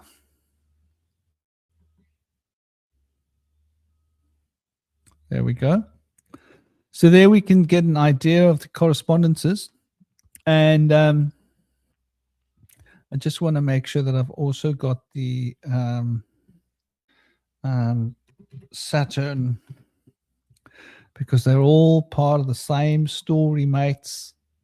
It's the same blooming story. The whole thing is just the same thing. So sorry I'm so late with this, but yeah, so if we look at this picture and we get a good look at it, we can see, you know, the emotion, right, is related to a memory. The feeling is related to an imagination. The passion is related to the will that becomes a desire. The desire is related to the sensation that manifests sensation. So if you desire food, it will manifest the sensation of hunger. If you focus your will on trying to have sex with women, it'll create the desire for sex. If you put your imagination on yeah, probably sex is a good place to start. If you imagine having sex, it will charge your will to want to have sex. You'll become focused on that, which will then feed the desire, which will then produce a sensation of sexual arousal. And memory what you choose to remember. So if I think about like the great escapades I've had with my girlfriend, I start remembering like, oh, that was pretty special. That was nice. Then that will get my imagination working. And that'll get my will, like, you know what? That's really what I want to do. That's what I want to do. And when I know what I want to do, then my desires will be like, ooh, I really, yummy, yummy. And then that desire will end up in a sensation of me feeling very physically aroused. And I'll have to like pick up the phone and go, where are you? Like, where are you right now? You know? So you can see how there's this knock-on effect. In the way that these hermetic principles become. And here's an interesting thing is when we think of what is memory is a reflection of correspondence. So when we draw a correspondence, let me give you an example. Let's say you are walking on the beach and you're starting to look at like the waves, how the waves are breaking. That could make a correspondence of how I surfing on the waves, which would then bring to mind a memory of, wow, yeah, surfing on that's what it felt like to be on the wave and to cruise in the big wave and the exhilaration, the adrenaline and all of that.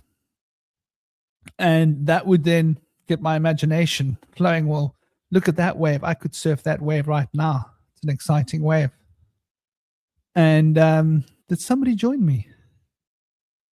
Yo, Toby1 Shinobi. Bum shiver, dear brother. How you doing? We got Toby1 Shinobi in the house. I hope you are good. Speak of correspondence and memory, and here he comes, jumping out of the woodwork, as it were. You all know Toby1 Kenobi. He is our shinobi, and he plays with words a lot, breaks them down, builds them up, dismantles them, and puts them back together to get a sense of their inner treasure. Welcome, dear brother Toby. How are you doing? Yeah, really good, man.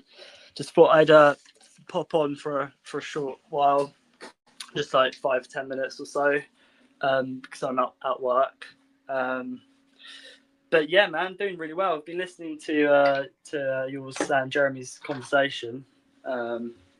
Really enjoying it. I wanted to jump in when you were talking about cause and effect, because I was listening to another podcast this morning where somebody was mentioning cause and effect, and I couldn't help but think the cause is the course, is the course of like the movement. I'm just thinking of water, like a stream is the course, and then the effects is like the facts, which is when something's like solid, which you can observe. So like the cause is the course, which is the formless, I guess, which is coming through the morph into the form, into matter, and then the effect is what we see of I guess it's like a fact of something which it is what it is, opposed to the course in which it's taken to get to that place. And people seem to focus more on the effects or the facts rather than the course, rather than where we've come from, where we're going, where that thread has come from, where the thread is going. They just focus on like, oh, everything is like this. Why is it like this? They don't really focus on the course of how things have come to be, if that makes sense. So yeah, I just find that interesting. So I couldn't help but think of that earlier, like the cause is the course and the way in which something is travelled, and then the effects is like the fact of the matter of something which we can observe. And people are quite hung up in just what we can observe rather than tapping into of how things have come to be, like the course in which they've taken and the course in which we're going now, I guess.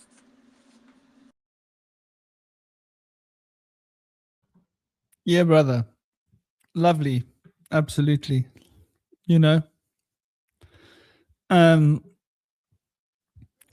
and you know, the cause and the effects as well. Like you say, the course of the river. That's probably a good way to put it. And the river course goes to the ocean. And the ocean is supposedly like the source of life, right? Where all living stuff comes from, right? So cause and effect is very much to do with creating life. So like the most profound form of cause and effect that we can consider is like, I put that inside her and I caused the effect of her to be pregnant. And now she's carrying the effects of a cause, which was a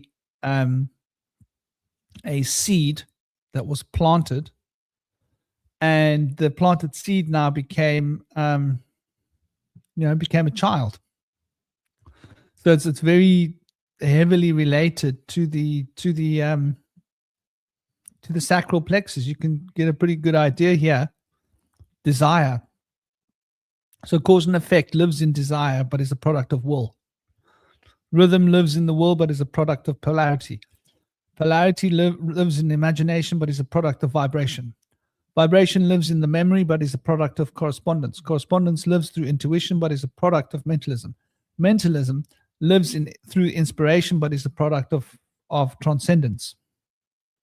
So, isn't that a very interesting perspective when you start to look at these Hermetic principles and how they relate to the chakra, right?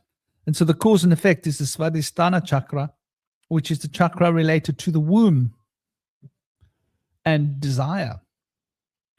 And so that is also the element of water in Sanskrit elemental work. When you're working with the tattvas and you're working with the elements, that's Svadhisthana chakra is the chakra of effect and cause, which is desire, which is the womb. What do you think about that, dear brother, as a reference to the water course? So you said the water, and then was the water the desire, and then did you mention the will as well? Well, the desire is a product of the will expressed through the water. Think about it. Water is the desire that comes from the will. So when you will something into existence, it's like it creates a course, a water course, and the water then pulls everything into that point. No, does that make sense? Like a flowing river. Yeah. So is it like the dance between light and water? Like the water, light is contained in the water. So like would the light or the fire be the will, and then the water is the desire. The water carries the will. It's like the dance of, and also the desire could be the unseen, potentially, like the it's a real shame I missed the podcast you did the other day because I was on another one for like 3 hours, but I've only listened to a bit of it. But you were talking about light. We'll have to have that conversation another time. But like the will is like is the will related to the solar plexus, is it? Which is like the solar, which is the sun, like the fire, and the sun is in the darkness, which is in water. It comes from water. So that's the solar plexus or the solar flexes, the movement of the soul flexes, and it comes out through the water. And then the water would be related to the desire. That's really interesting. How they both link. Yeah. Yeah, and the idea of the polarity the poles, the polarity is the flux and the potential moving between the poles. And you could think of that as sort of like air, because air bridges. Air is about communication. Yeah, it's about the bridge between two polarities. So when you're thinking about what is the bridge that goes across the water, right?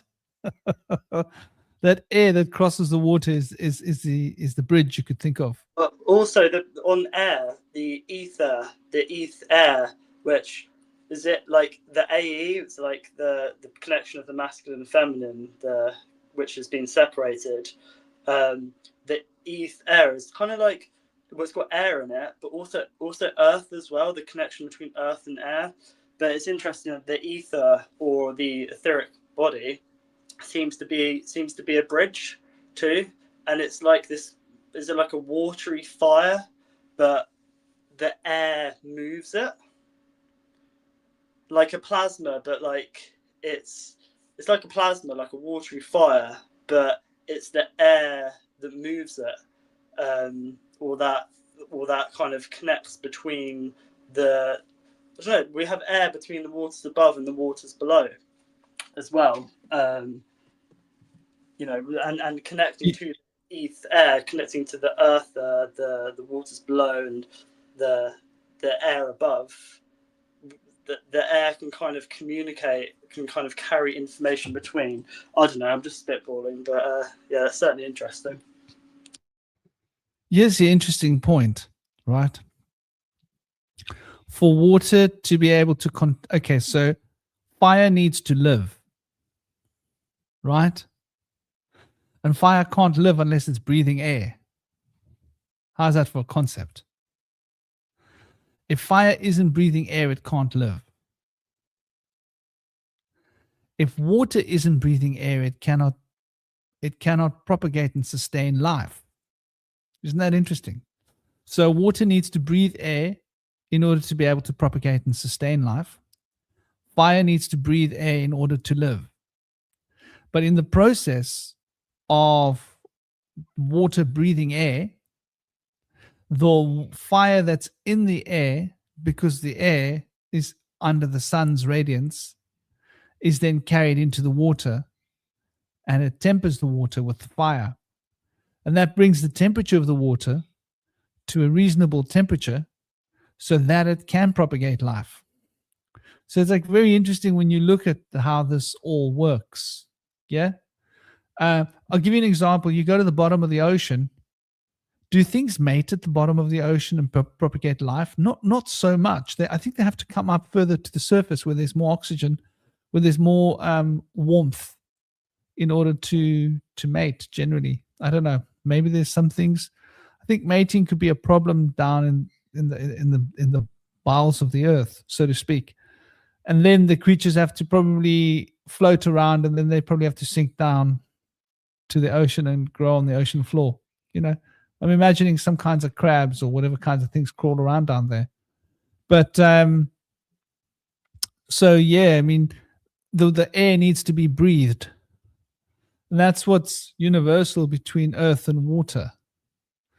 And when the water and the fire and the air separate, what's left is earth.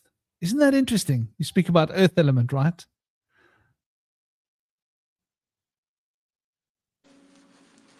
Yeah, aren't they the three the three mother letters? Is it like Aleph, Mem, Shin?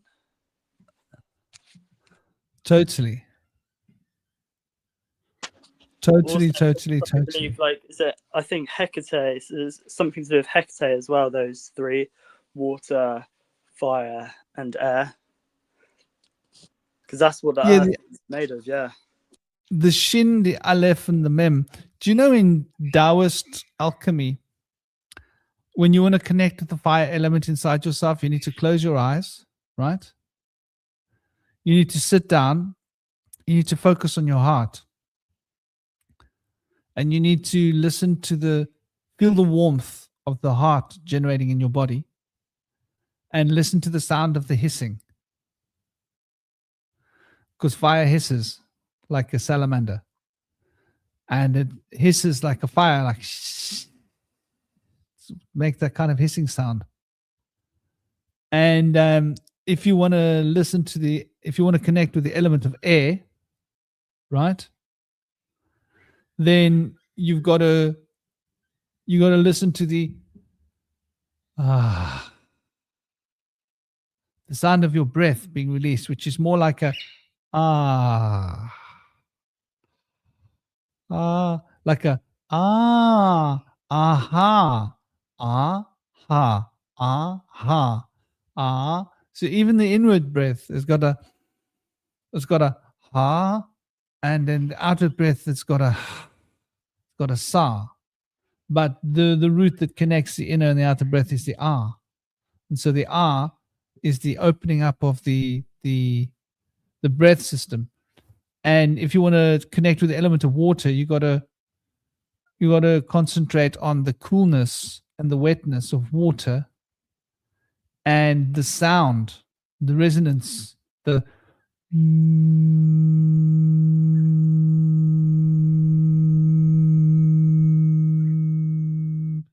got to concentrate on that sound of the and if you go to the sea, you can hear it. There's like a humming of the water. So water hums because it picks up all the other vibrations. And so because it picks up all the vibrations, it sort of reflects the sound back at you. And that background humming is the element of water. Isn't that beautiful and fascinating? I don't know if you're with us. Kenobi might be busy. But I'm here. I'll just turn my camera off, but I am listening. I'll turn it back on in a minute. No, I'm with you, brother. I understand if you're doing things. So yeah, and it gets also interesting if you look at all the elemental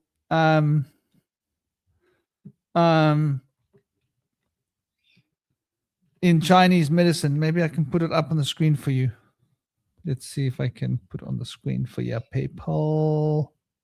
Put it on the screen for the people, by the people, because we are the people. Well, just while you're doing that, I'll say also to connect with the elements like fire, wearing red or orange is a good way to connect to that element, or to invoke that element within you, as is wearing blue to connect to the water element, and even like being near fire to connect to the fire element, and being near water to connect to the water element. It's that simple, because there's this book called Missing Element, Hidden Strength, that we all have a missing element, like one element which is slightly less than all the others. For example, mine I think is fire, but my water is really, really strong.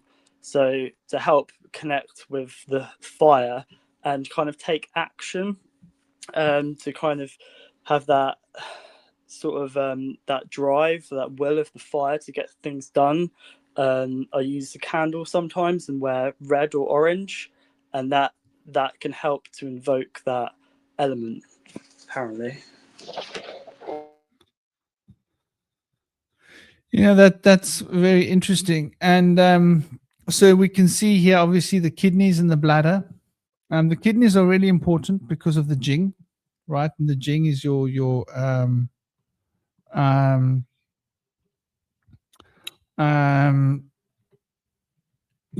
sexual stored energetic essence, and it plays an incredibly important role, because that is like got to do with what we were talking about, mating.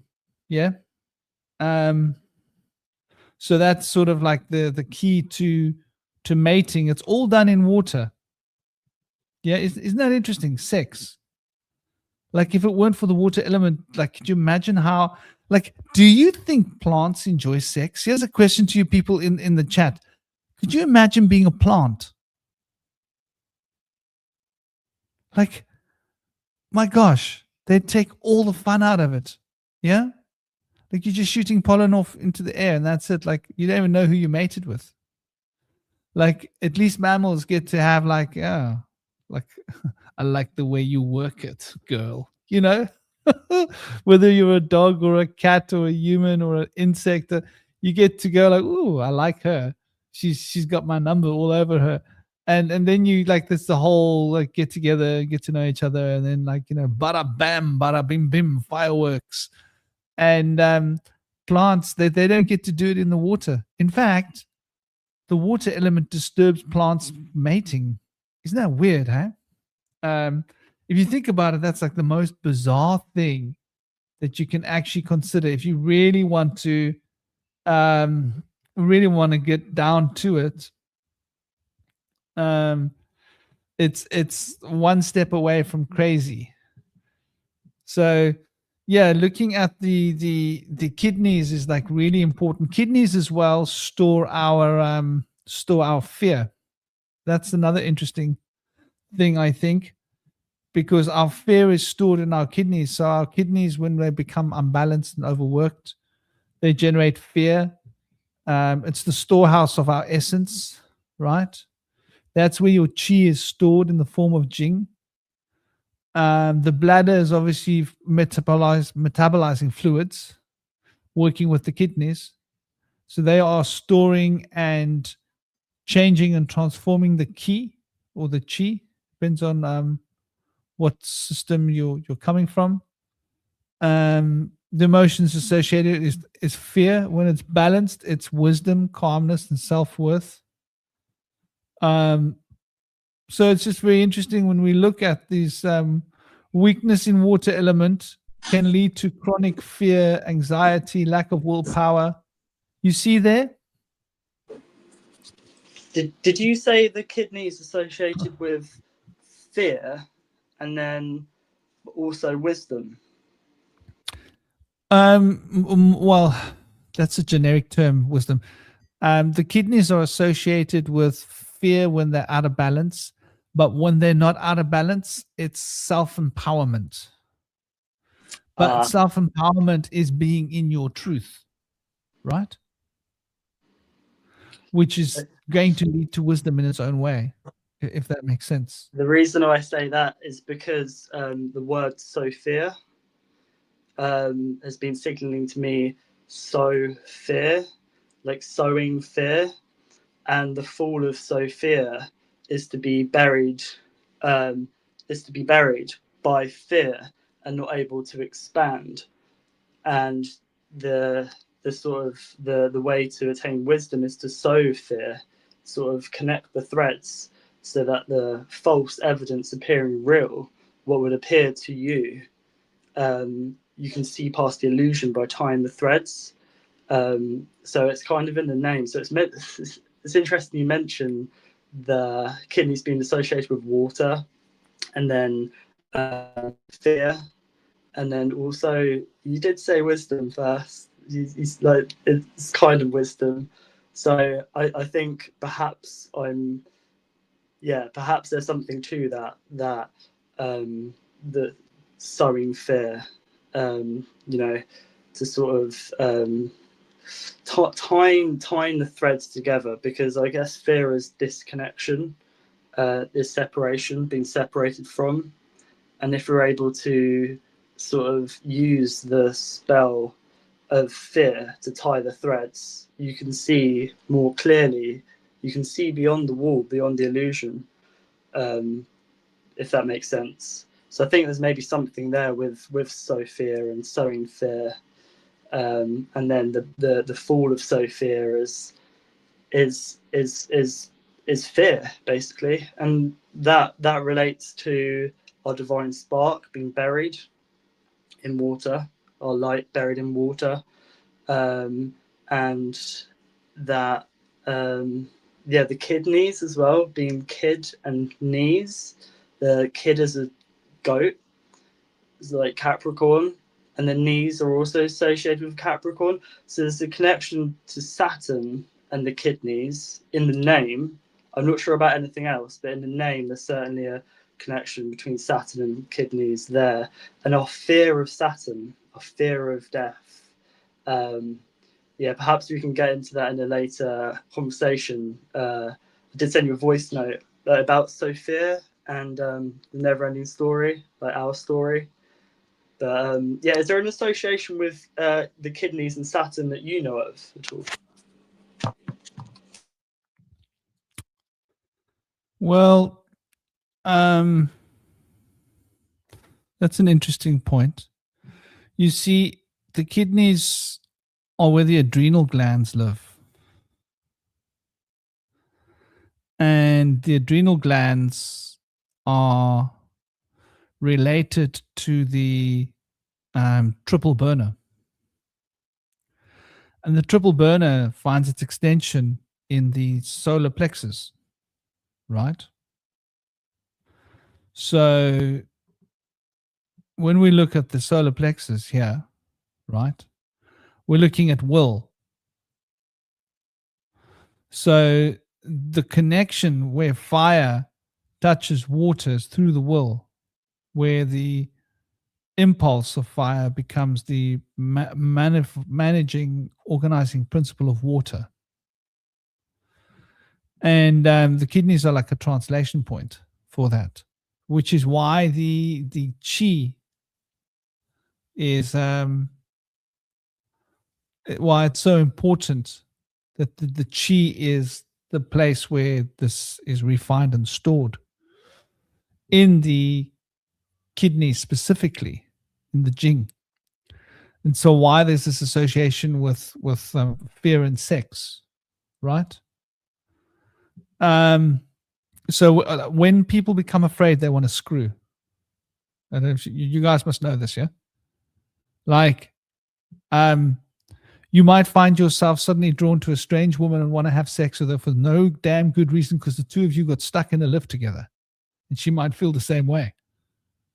And like, God forbid you ever get stuck in a lift with a strange woman.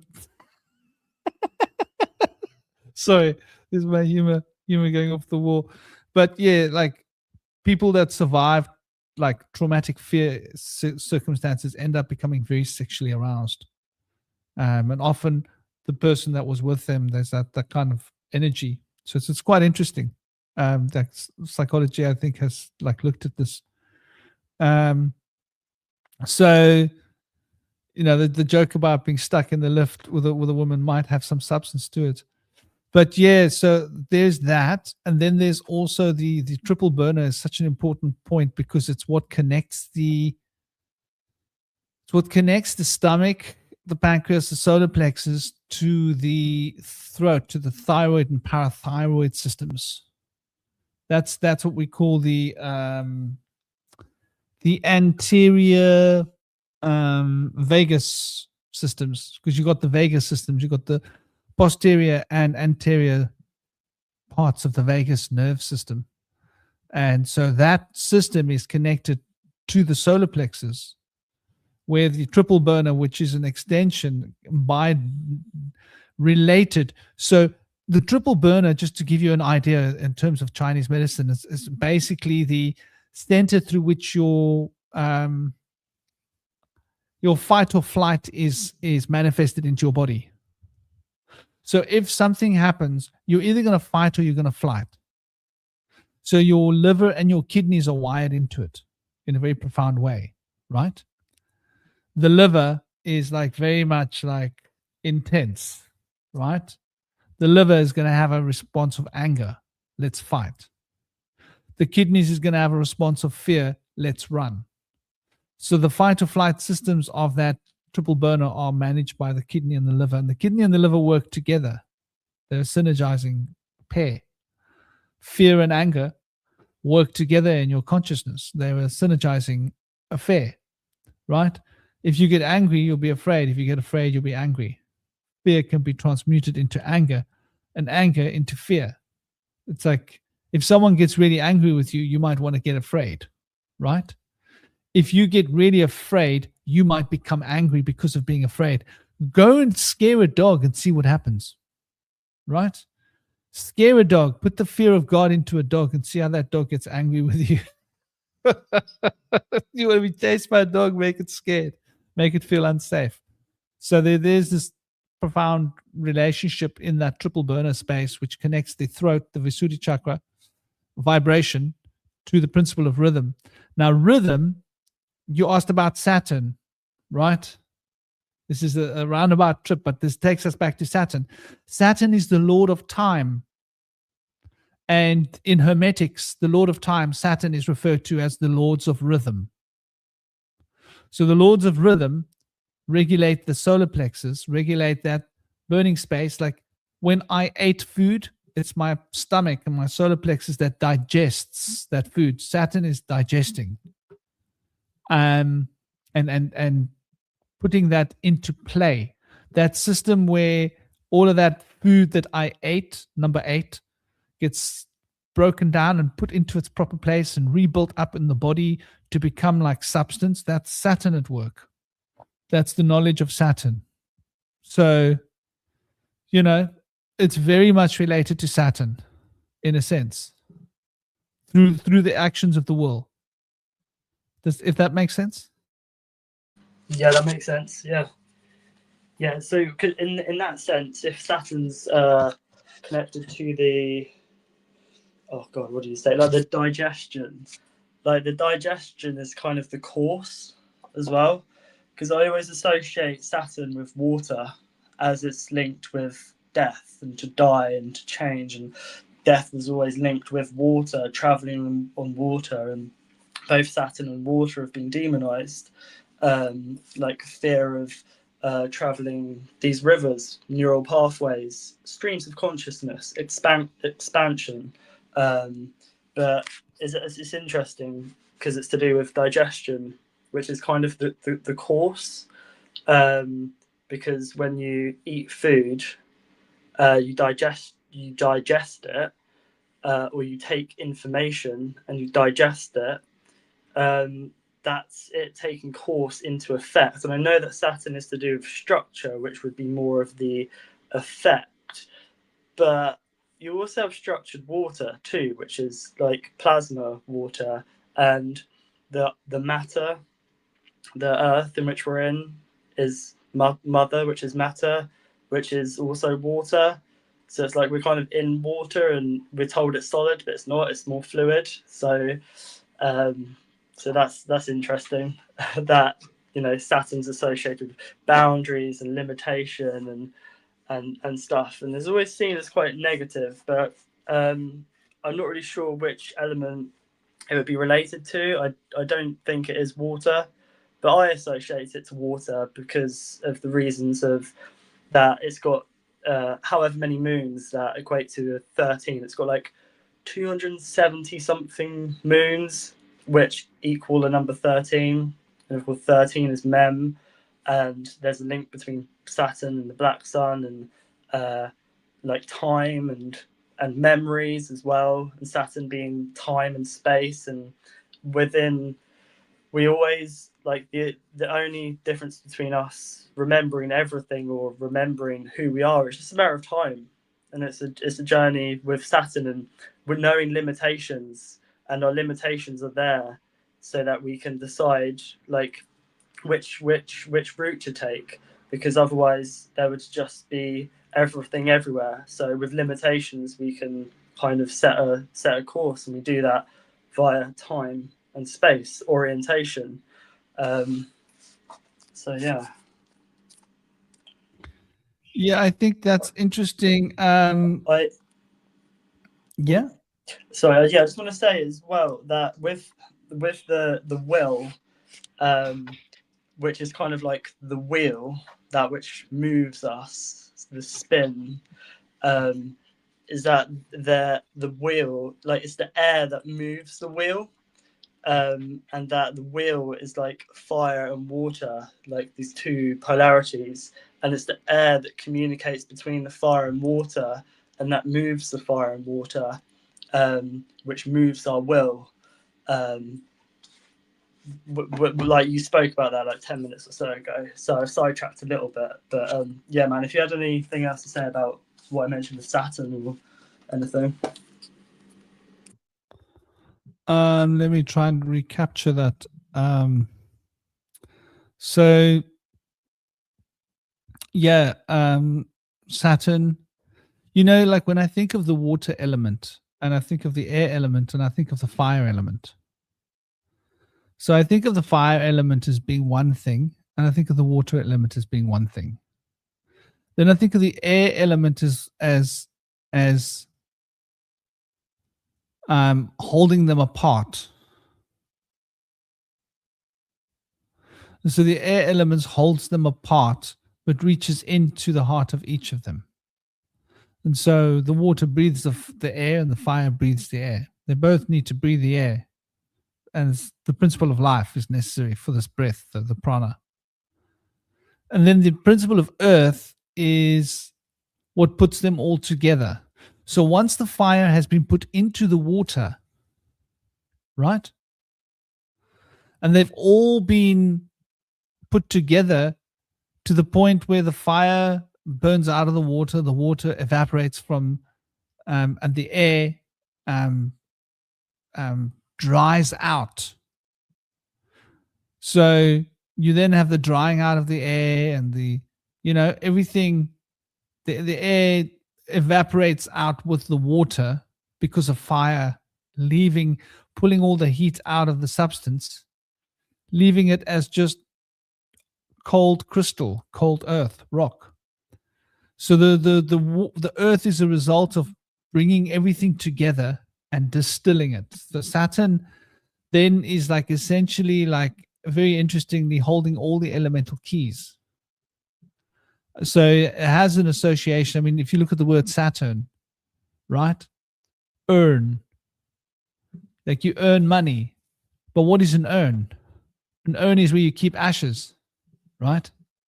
So Saturn's got that strong association with earning money and with not being alive and with those that have passed over, the urn that keeps the ashes. And then the ash becomes a symbol of earth because the water and the fire and the air were all part of that process in order for the ashes to become the ashes, right? And so you can see how Saturn's relationship with fire is there. Saturn's relationship with water is also, like you say, profound relationship. What was the other thing that we said? Digests, right? The first part of the word digests is a cube, a die, right? Well, multiple cubes. A dice is Yes. one. A die is multiple because the word die means to change or multiply. So that would be the two cubes. Like on a tarot card, it's got two, hasn't it? Two black cubes. I think So the dice is 2 and the die is 1. a dice is one, die is multiple. Are you sure? Go check it. Yeah, I'm 100% sure. Go check it. A dice.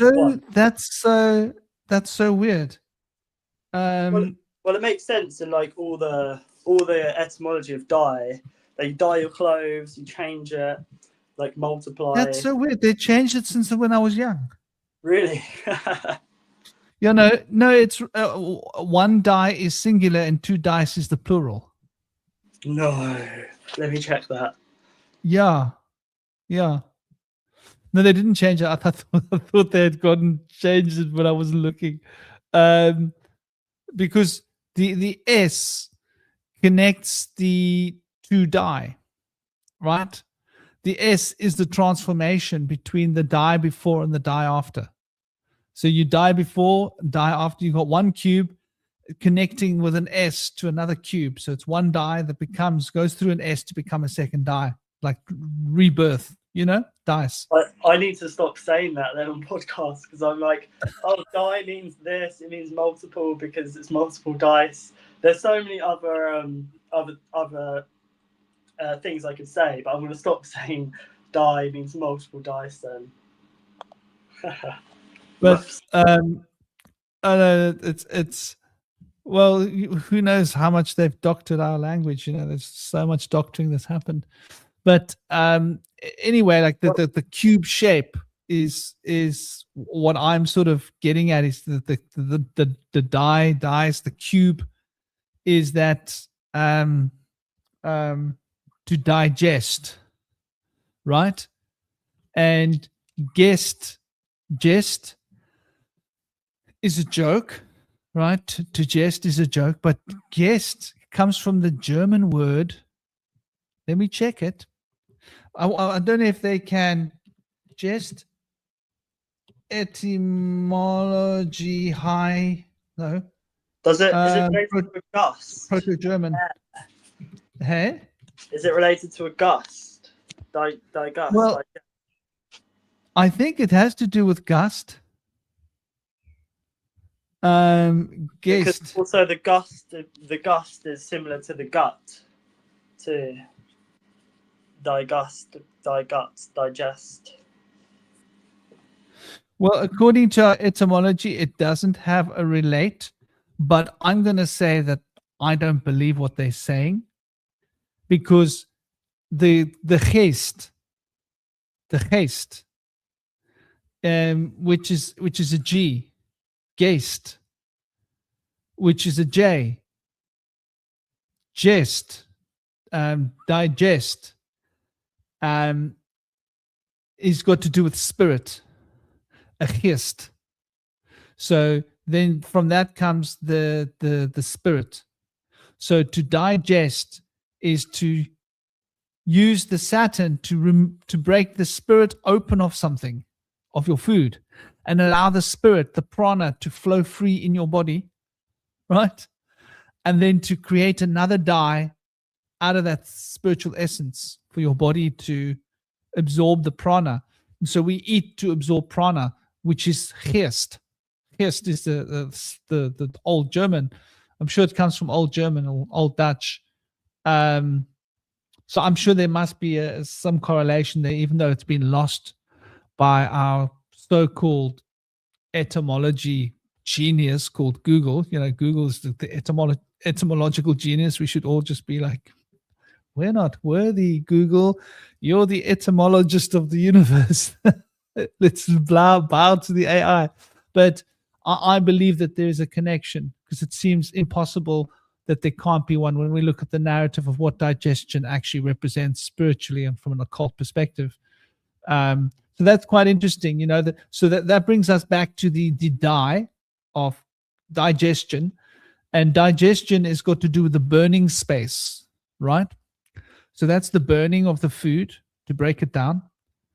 The heat of the stomach produced by the heat generating elements from the pancreas and the gallbladder that secretes them in, and they create a fiery reaction. But there's fire and water, both part of the process of digestion. You need fire and water, and so you need both polarities active. So I think Saturn then represents the coming together of fire and water. And when you look at this, then you see that Saturn's got cardinal Earth as Capricorn and fixed air as Aquarius. And look at what Aquarius represents, is the holding of water, knowledge. So there's something about the fixed nature of air that can hold the water of knowledge as a cloud, can hold it carefully. And there's something about Saturn in the form of Capricorn, right? That can prioritize the work that needs to be done as the process of digestion. It's probably the hardest work the body does, yeah? Digestion. So it's quite interesting. I think Saturn is a combination of all of the elements, I think, in this way. I'll just point out the digestion also doesn't necessarily need to be to do with like food in the stomach. It's more like food for thought also, and how we digest information too. Because what have I written down here? That the gust being related to like a spirit, as you say, or like a ghost. The digestion also ties into the realm of hungry ghosts, possibly. And if we're not able to digest the information, understand the course, just focusing on a quick fix of like Happy Meals, whatever, instant information, without understanding where it's come from, why it's there, where it's taken us. If we're not able to digest and dissect the information, which is what food is, right? Because I'm talking about the psyche here, not just food we eat, just any food, any information we our spirit digest. Is that this can lead us to the realm of hungry ghosts, where we're always trying to fill that space, because of, like, of course, the digest, dighost. That's how I got to realm of hungry ghosts. Is that if we're not able to digest our food properly, we're always going to be hungry. If we're not able to digest the information or the resonant frequencies properly, we're always going to be hungry, wanting more and more and more information and stuff. And that's what this artificial is. It's like artificial food, lab grown food. Well, we're getting artificial information, lab grown information. So I think they're interconnected, those two. Yeah, it's quite interesting when you look at the TikTok generation. We're getting indigestible information. It's like it's not complete information. You can't fully digest it, right? It's like you have to just believe it because it's a short 1 minute clip or 2 minute clip or whatever. And the information is there, and you don't have time because digestion takes time and it takes contemplation. And so that's an earth element thing there, contemplation, to contemplate. That's how the earth element elementizes, right? And wow. So that's really interesting. I've lost one of my options here. I've lost one of the options of, how did that happen? Wow. They removed it. That is so weird. So they removed the option for being able to put us in, like, you know, a better shape for you with your camera. StreamYard has been full of crap today, man. That's all I'm going to say. I'm going to say it again. StreamYard has been full of crap. It's not giving me the option where it usually gives me the option to make us stand like that, you know. So it is what it is. But yeah, you know, the whole idea of digestion is very much more metaphysically. You know, you digest experience, you digest emotions, you digest thoughts, ideas, beliefs, and so it's like Saturn has got to do then with knowledge, right? And time then is the sort of the catalyst, and that's why it takes time to digest, right? Yeah, I'm actually, I think I'm gonna have to switch. What system have you been using? Have you been using Riverside or StreamYard? I'm curious. Who, me? Yeah. I don't have a StreamYard account because I refuse to pay £30 a month. I may get a StreamYard account in the future, but Stein from Greyhorn Pagans has let me use his Riverside account, but I haven't used it yet. I'm not sure if I'll be able to because my Wi-Fi sucks where I am. I've got the best Wi-Fi we can get, but it still sucks. So I am going to try using Riverside, see how that goes, because I really do want to be making more videos and content and stuff.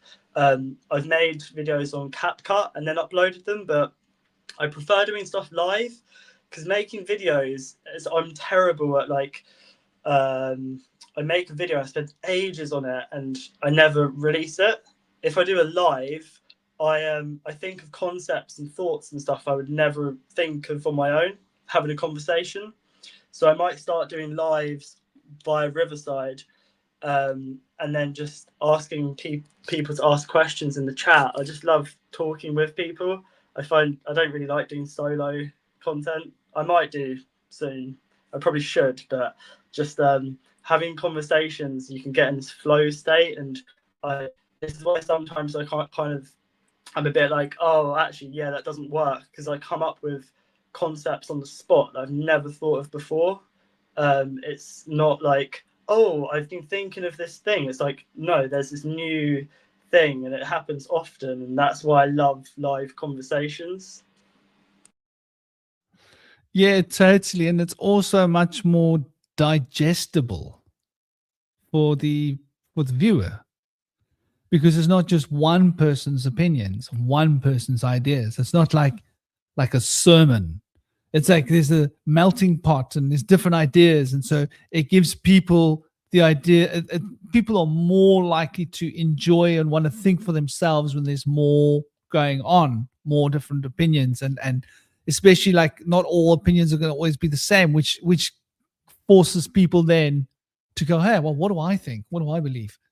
Which I think is like the whole point of what we're doing, right? Like we want people to think for themselves. We don't want them to,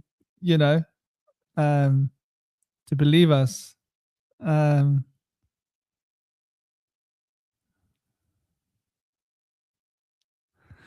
You had a strong gag reflex, D-Love.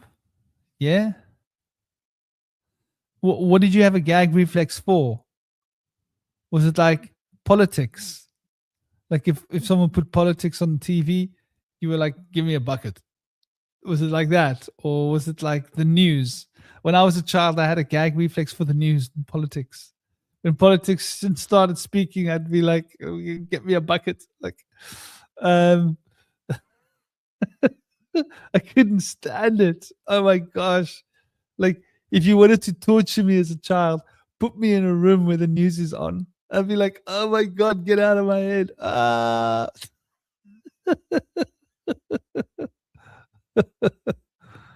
Yeah, man. Gosh, it's funny to think how I could not understand why adults were watching it. I just couldn't. I was like, well, why are they watching the news? What's wrong with them? Like they could be doing something so much more fun than this.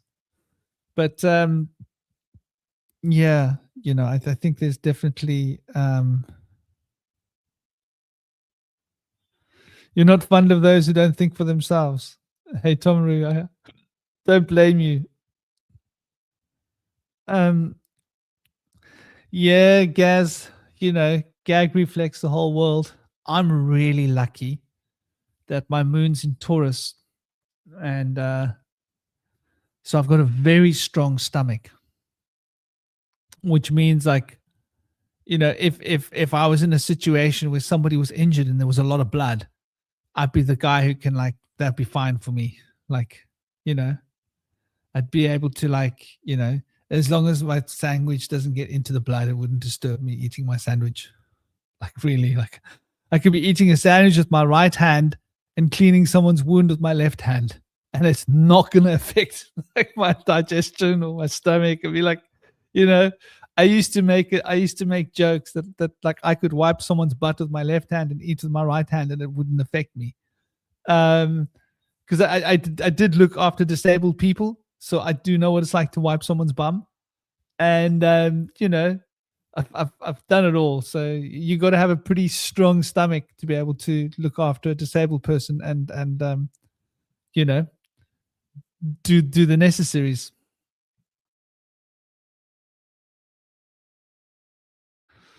Yeah, man.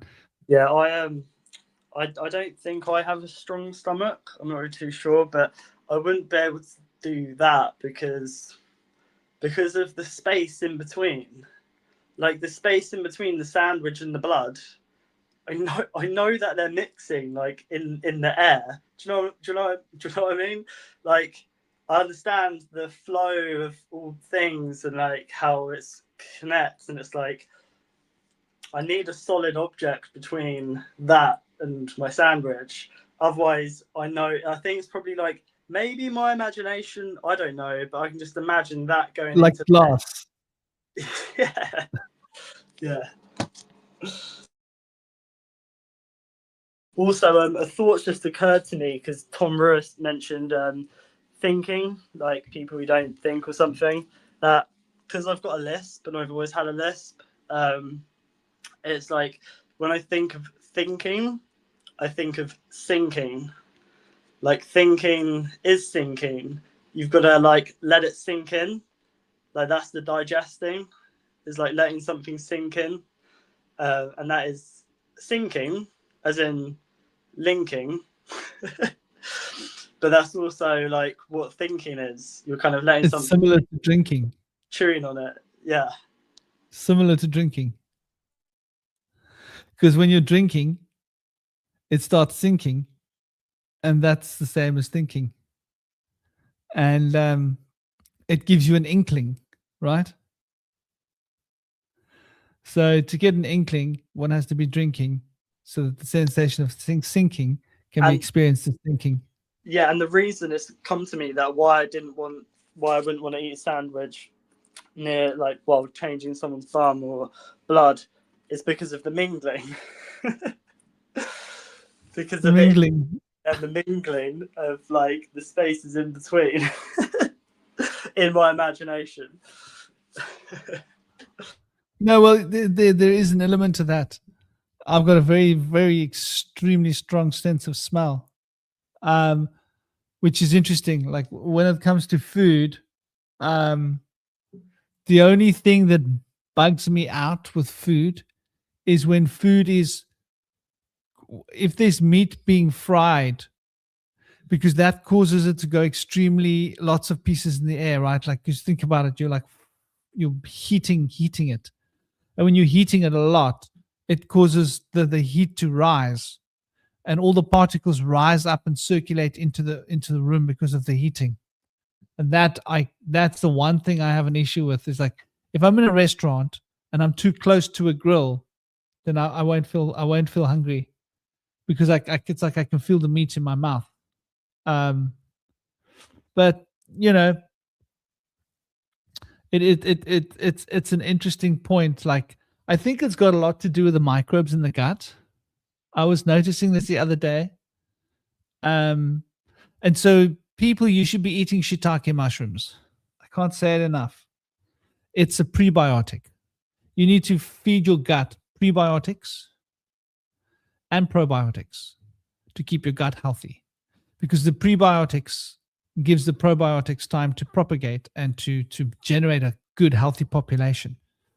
And if you've got a good healthy population in your gut, then you don't get food poisoning easily. You don't get sick easily. There have been so many times that I've eaten food that have made other people ill. Go to a restaurant and you eat something and everybody else is ill, and I'm like, it doesn't feel very nice. That's it. I'll be fine the next day. I'll have a funny, weird number two. I'll be like, oh, that was a bit smelly. That didn't seem right.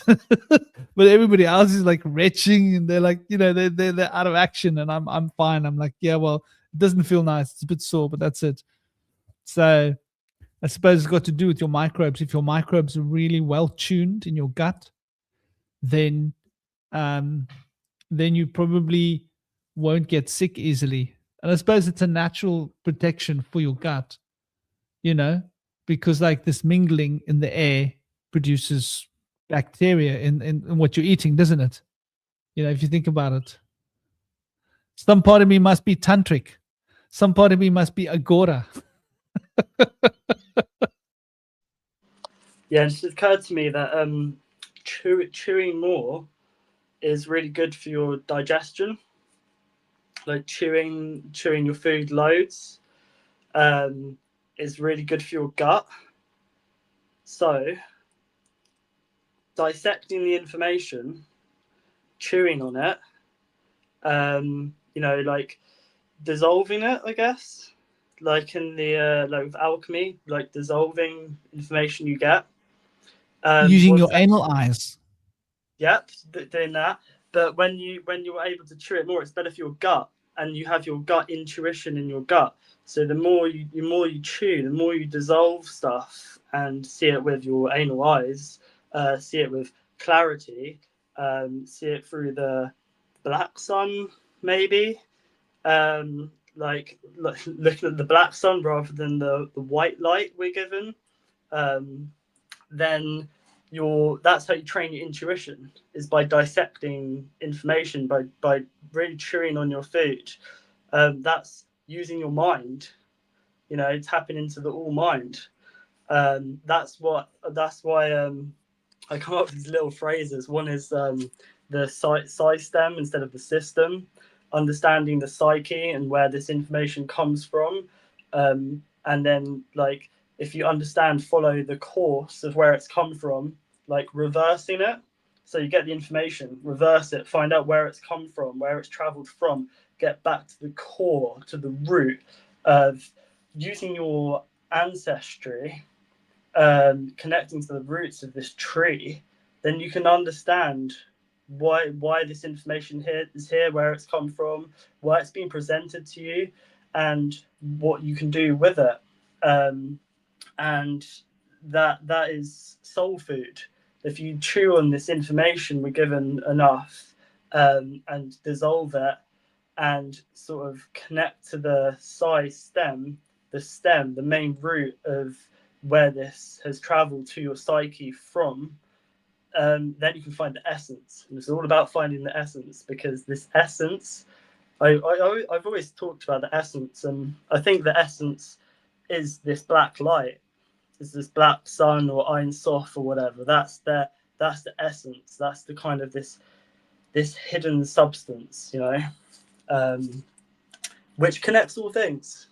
And then if you understand how all things are connected, like we're given so many different, like, compartmentalized, it's this, it's that. If you find how things connect, it's more of a flow state. And that's really what we need to be getting back to, is more of this circle, this sphere, rather than this kind of cubed, like, structure, which has been placed around our minds. And I wrote this before you did start doing the live, in regards to the pendulum swing, as that reminds me of the Overton window, going right, going left, the Overton window, and the sort of tick-tock of time is running out for the parasitic elite. And that the Overton window is the overtime window, that over time this window gets smaller, and they try to do what they can while the window's bigger, to try and get away with what they can, because people have become desensitized, because the pendulum has swung so far one way, come back the other way. We see it with the right and the left, that it's just it's a circle. It's full. Yeah, someone's literally said full cycle, full circle. It spins, but we're told it's just either this or it's either that. Well, what the empire is they just go straight through the middle of the window, but time is running out for them, because the window for them is starting to close, and that's the Overton window, that it's gone so far both ways. It's starting to close in now. So yeah, spheres over squares, and it's just interesting that we have a sphere, which is a circle, and that we were talking about architecture, and there's so many straight lines and stuff, which sort of reminded me of the emerald tablets, and like this kind of, I think that you saw this as well, not that I've seen it, I've only heard it, but you've spoken about it too, with a journey you went on when you were meditating, I believe, about these beings that moved in straight lines, and we're being trained to move in straight lines. But if you can kind of learn to dissolve, you can, like, start moving in waves again, rather than start, like, moving in linear time. So yeah, this dissolving is to do with digestion and dissolving time as well, because time isn't time is like, it's necessary for us to be able to perceive, like our perception, like time and space is necessary for us to perceive things in this realm, which is a gift. Both time and space have been demonized, and that with this using time and space, we can dissolve time, we can dissolve space. But it's a dance. It's not just, oh, like dissolve it, we don't need time or space. It's like sometimes time is necessary, sometimes space is necessary. It's good to observe the limitations, but know that we can outgrow limitations. And the whole process of being here is to outgrow our limitations. But first, we need to recognize the limitations, the boundaries, which don't confine us. It's just a limited amount of time. So yeah, in regards to Saturn and digestion, that we can kind of dissolve things if we sort of chew on them more. And these tumors, which are the parasite, these elites, when we kind of start chewing on the information we're given more, they'll dissolve as well. Because like you can't kill this thing, it's the shadow. You can only dissolve it. And that's what we need to do. We need to alchemize it. This is alchemy. Really needs some water. Yeah, brother, absolutely. And you know, whoops, sorry, he escaped my finger. Go chill on the floor for a few minutes. Go and run around.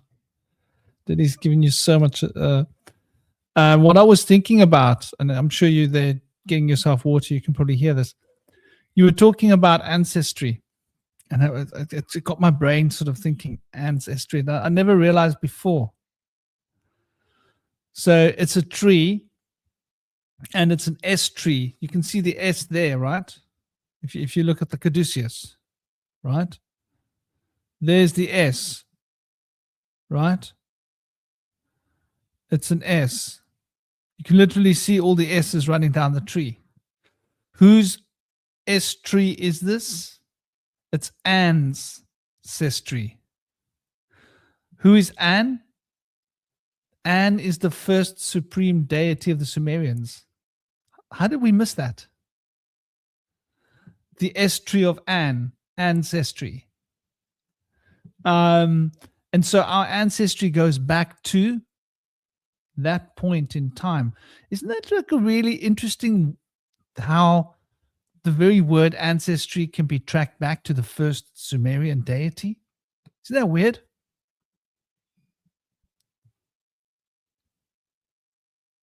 Yeah, that is interesting. I also view ancestry as our connection to the world tree, which is the toroidal field. Like we have a toroidal field around perhaps our DNA, perhaps our cells. We have one around us, but then we also have one around the earth. And I think that like around us here, like that's the shape of a tree. It has the stem, and it branches up and out and down and up through. The earth has this, we have this, and I believe that this happens inside of us as well. And for me, that's the ancestry, is connecting to that. And I view the one around the world as Tiamat, the ionosphere, the plasma, the aether, however, whatever you want to call it. That is around the earth. And yeah, that the ancestry is the world soul.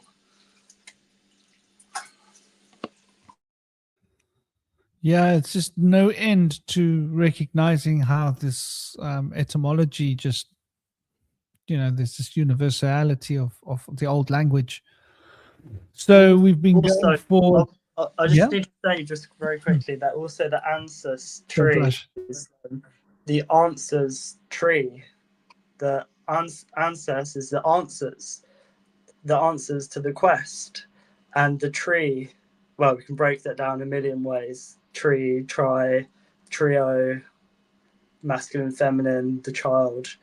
But yeah, my phone's on 3%, so hopefully it lasts for us to part ways. If I do cut out, it's because my phone's on 3%. Well, then it's fated. It's meant to be, because we're getting to. I realize we clocked over 3 hours. I didn't realize it went that long. But thank you, dear brother. It's been an honor. And you said answer, and there I see answer. Then I see answer. Answer. An is the sir that swear. It's interesting. Like it all comes back to an, And that's aware as well, like awareness and awareness. yes, And and awareness. the object. Yeah. Such a big part of our language. Well, thank you very, very much, dear brother, dear Shinobi. Thank you all in the chat. I hope you guys enjoyed the little conversation, got what you came for. Going to enjoy the rest of your week. Dear Toby, you have an absolutely smashing day. You, your partner, your little guys. I hope they're both good. Hope they're both well, and I hope the missus is well. And sending you big love, brother. Thank you for joining. It's been an honor. Thank you all for joining us in the chat. It's been absolutely an honor to be a part of this little energy cycle of sharing. Take it easy, keep it smiling, keep it sweet, and Love. don't forget, life is short. Make it count. Om Shanti. Take care, Big brother. love, big blessings.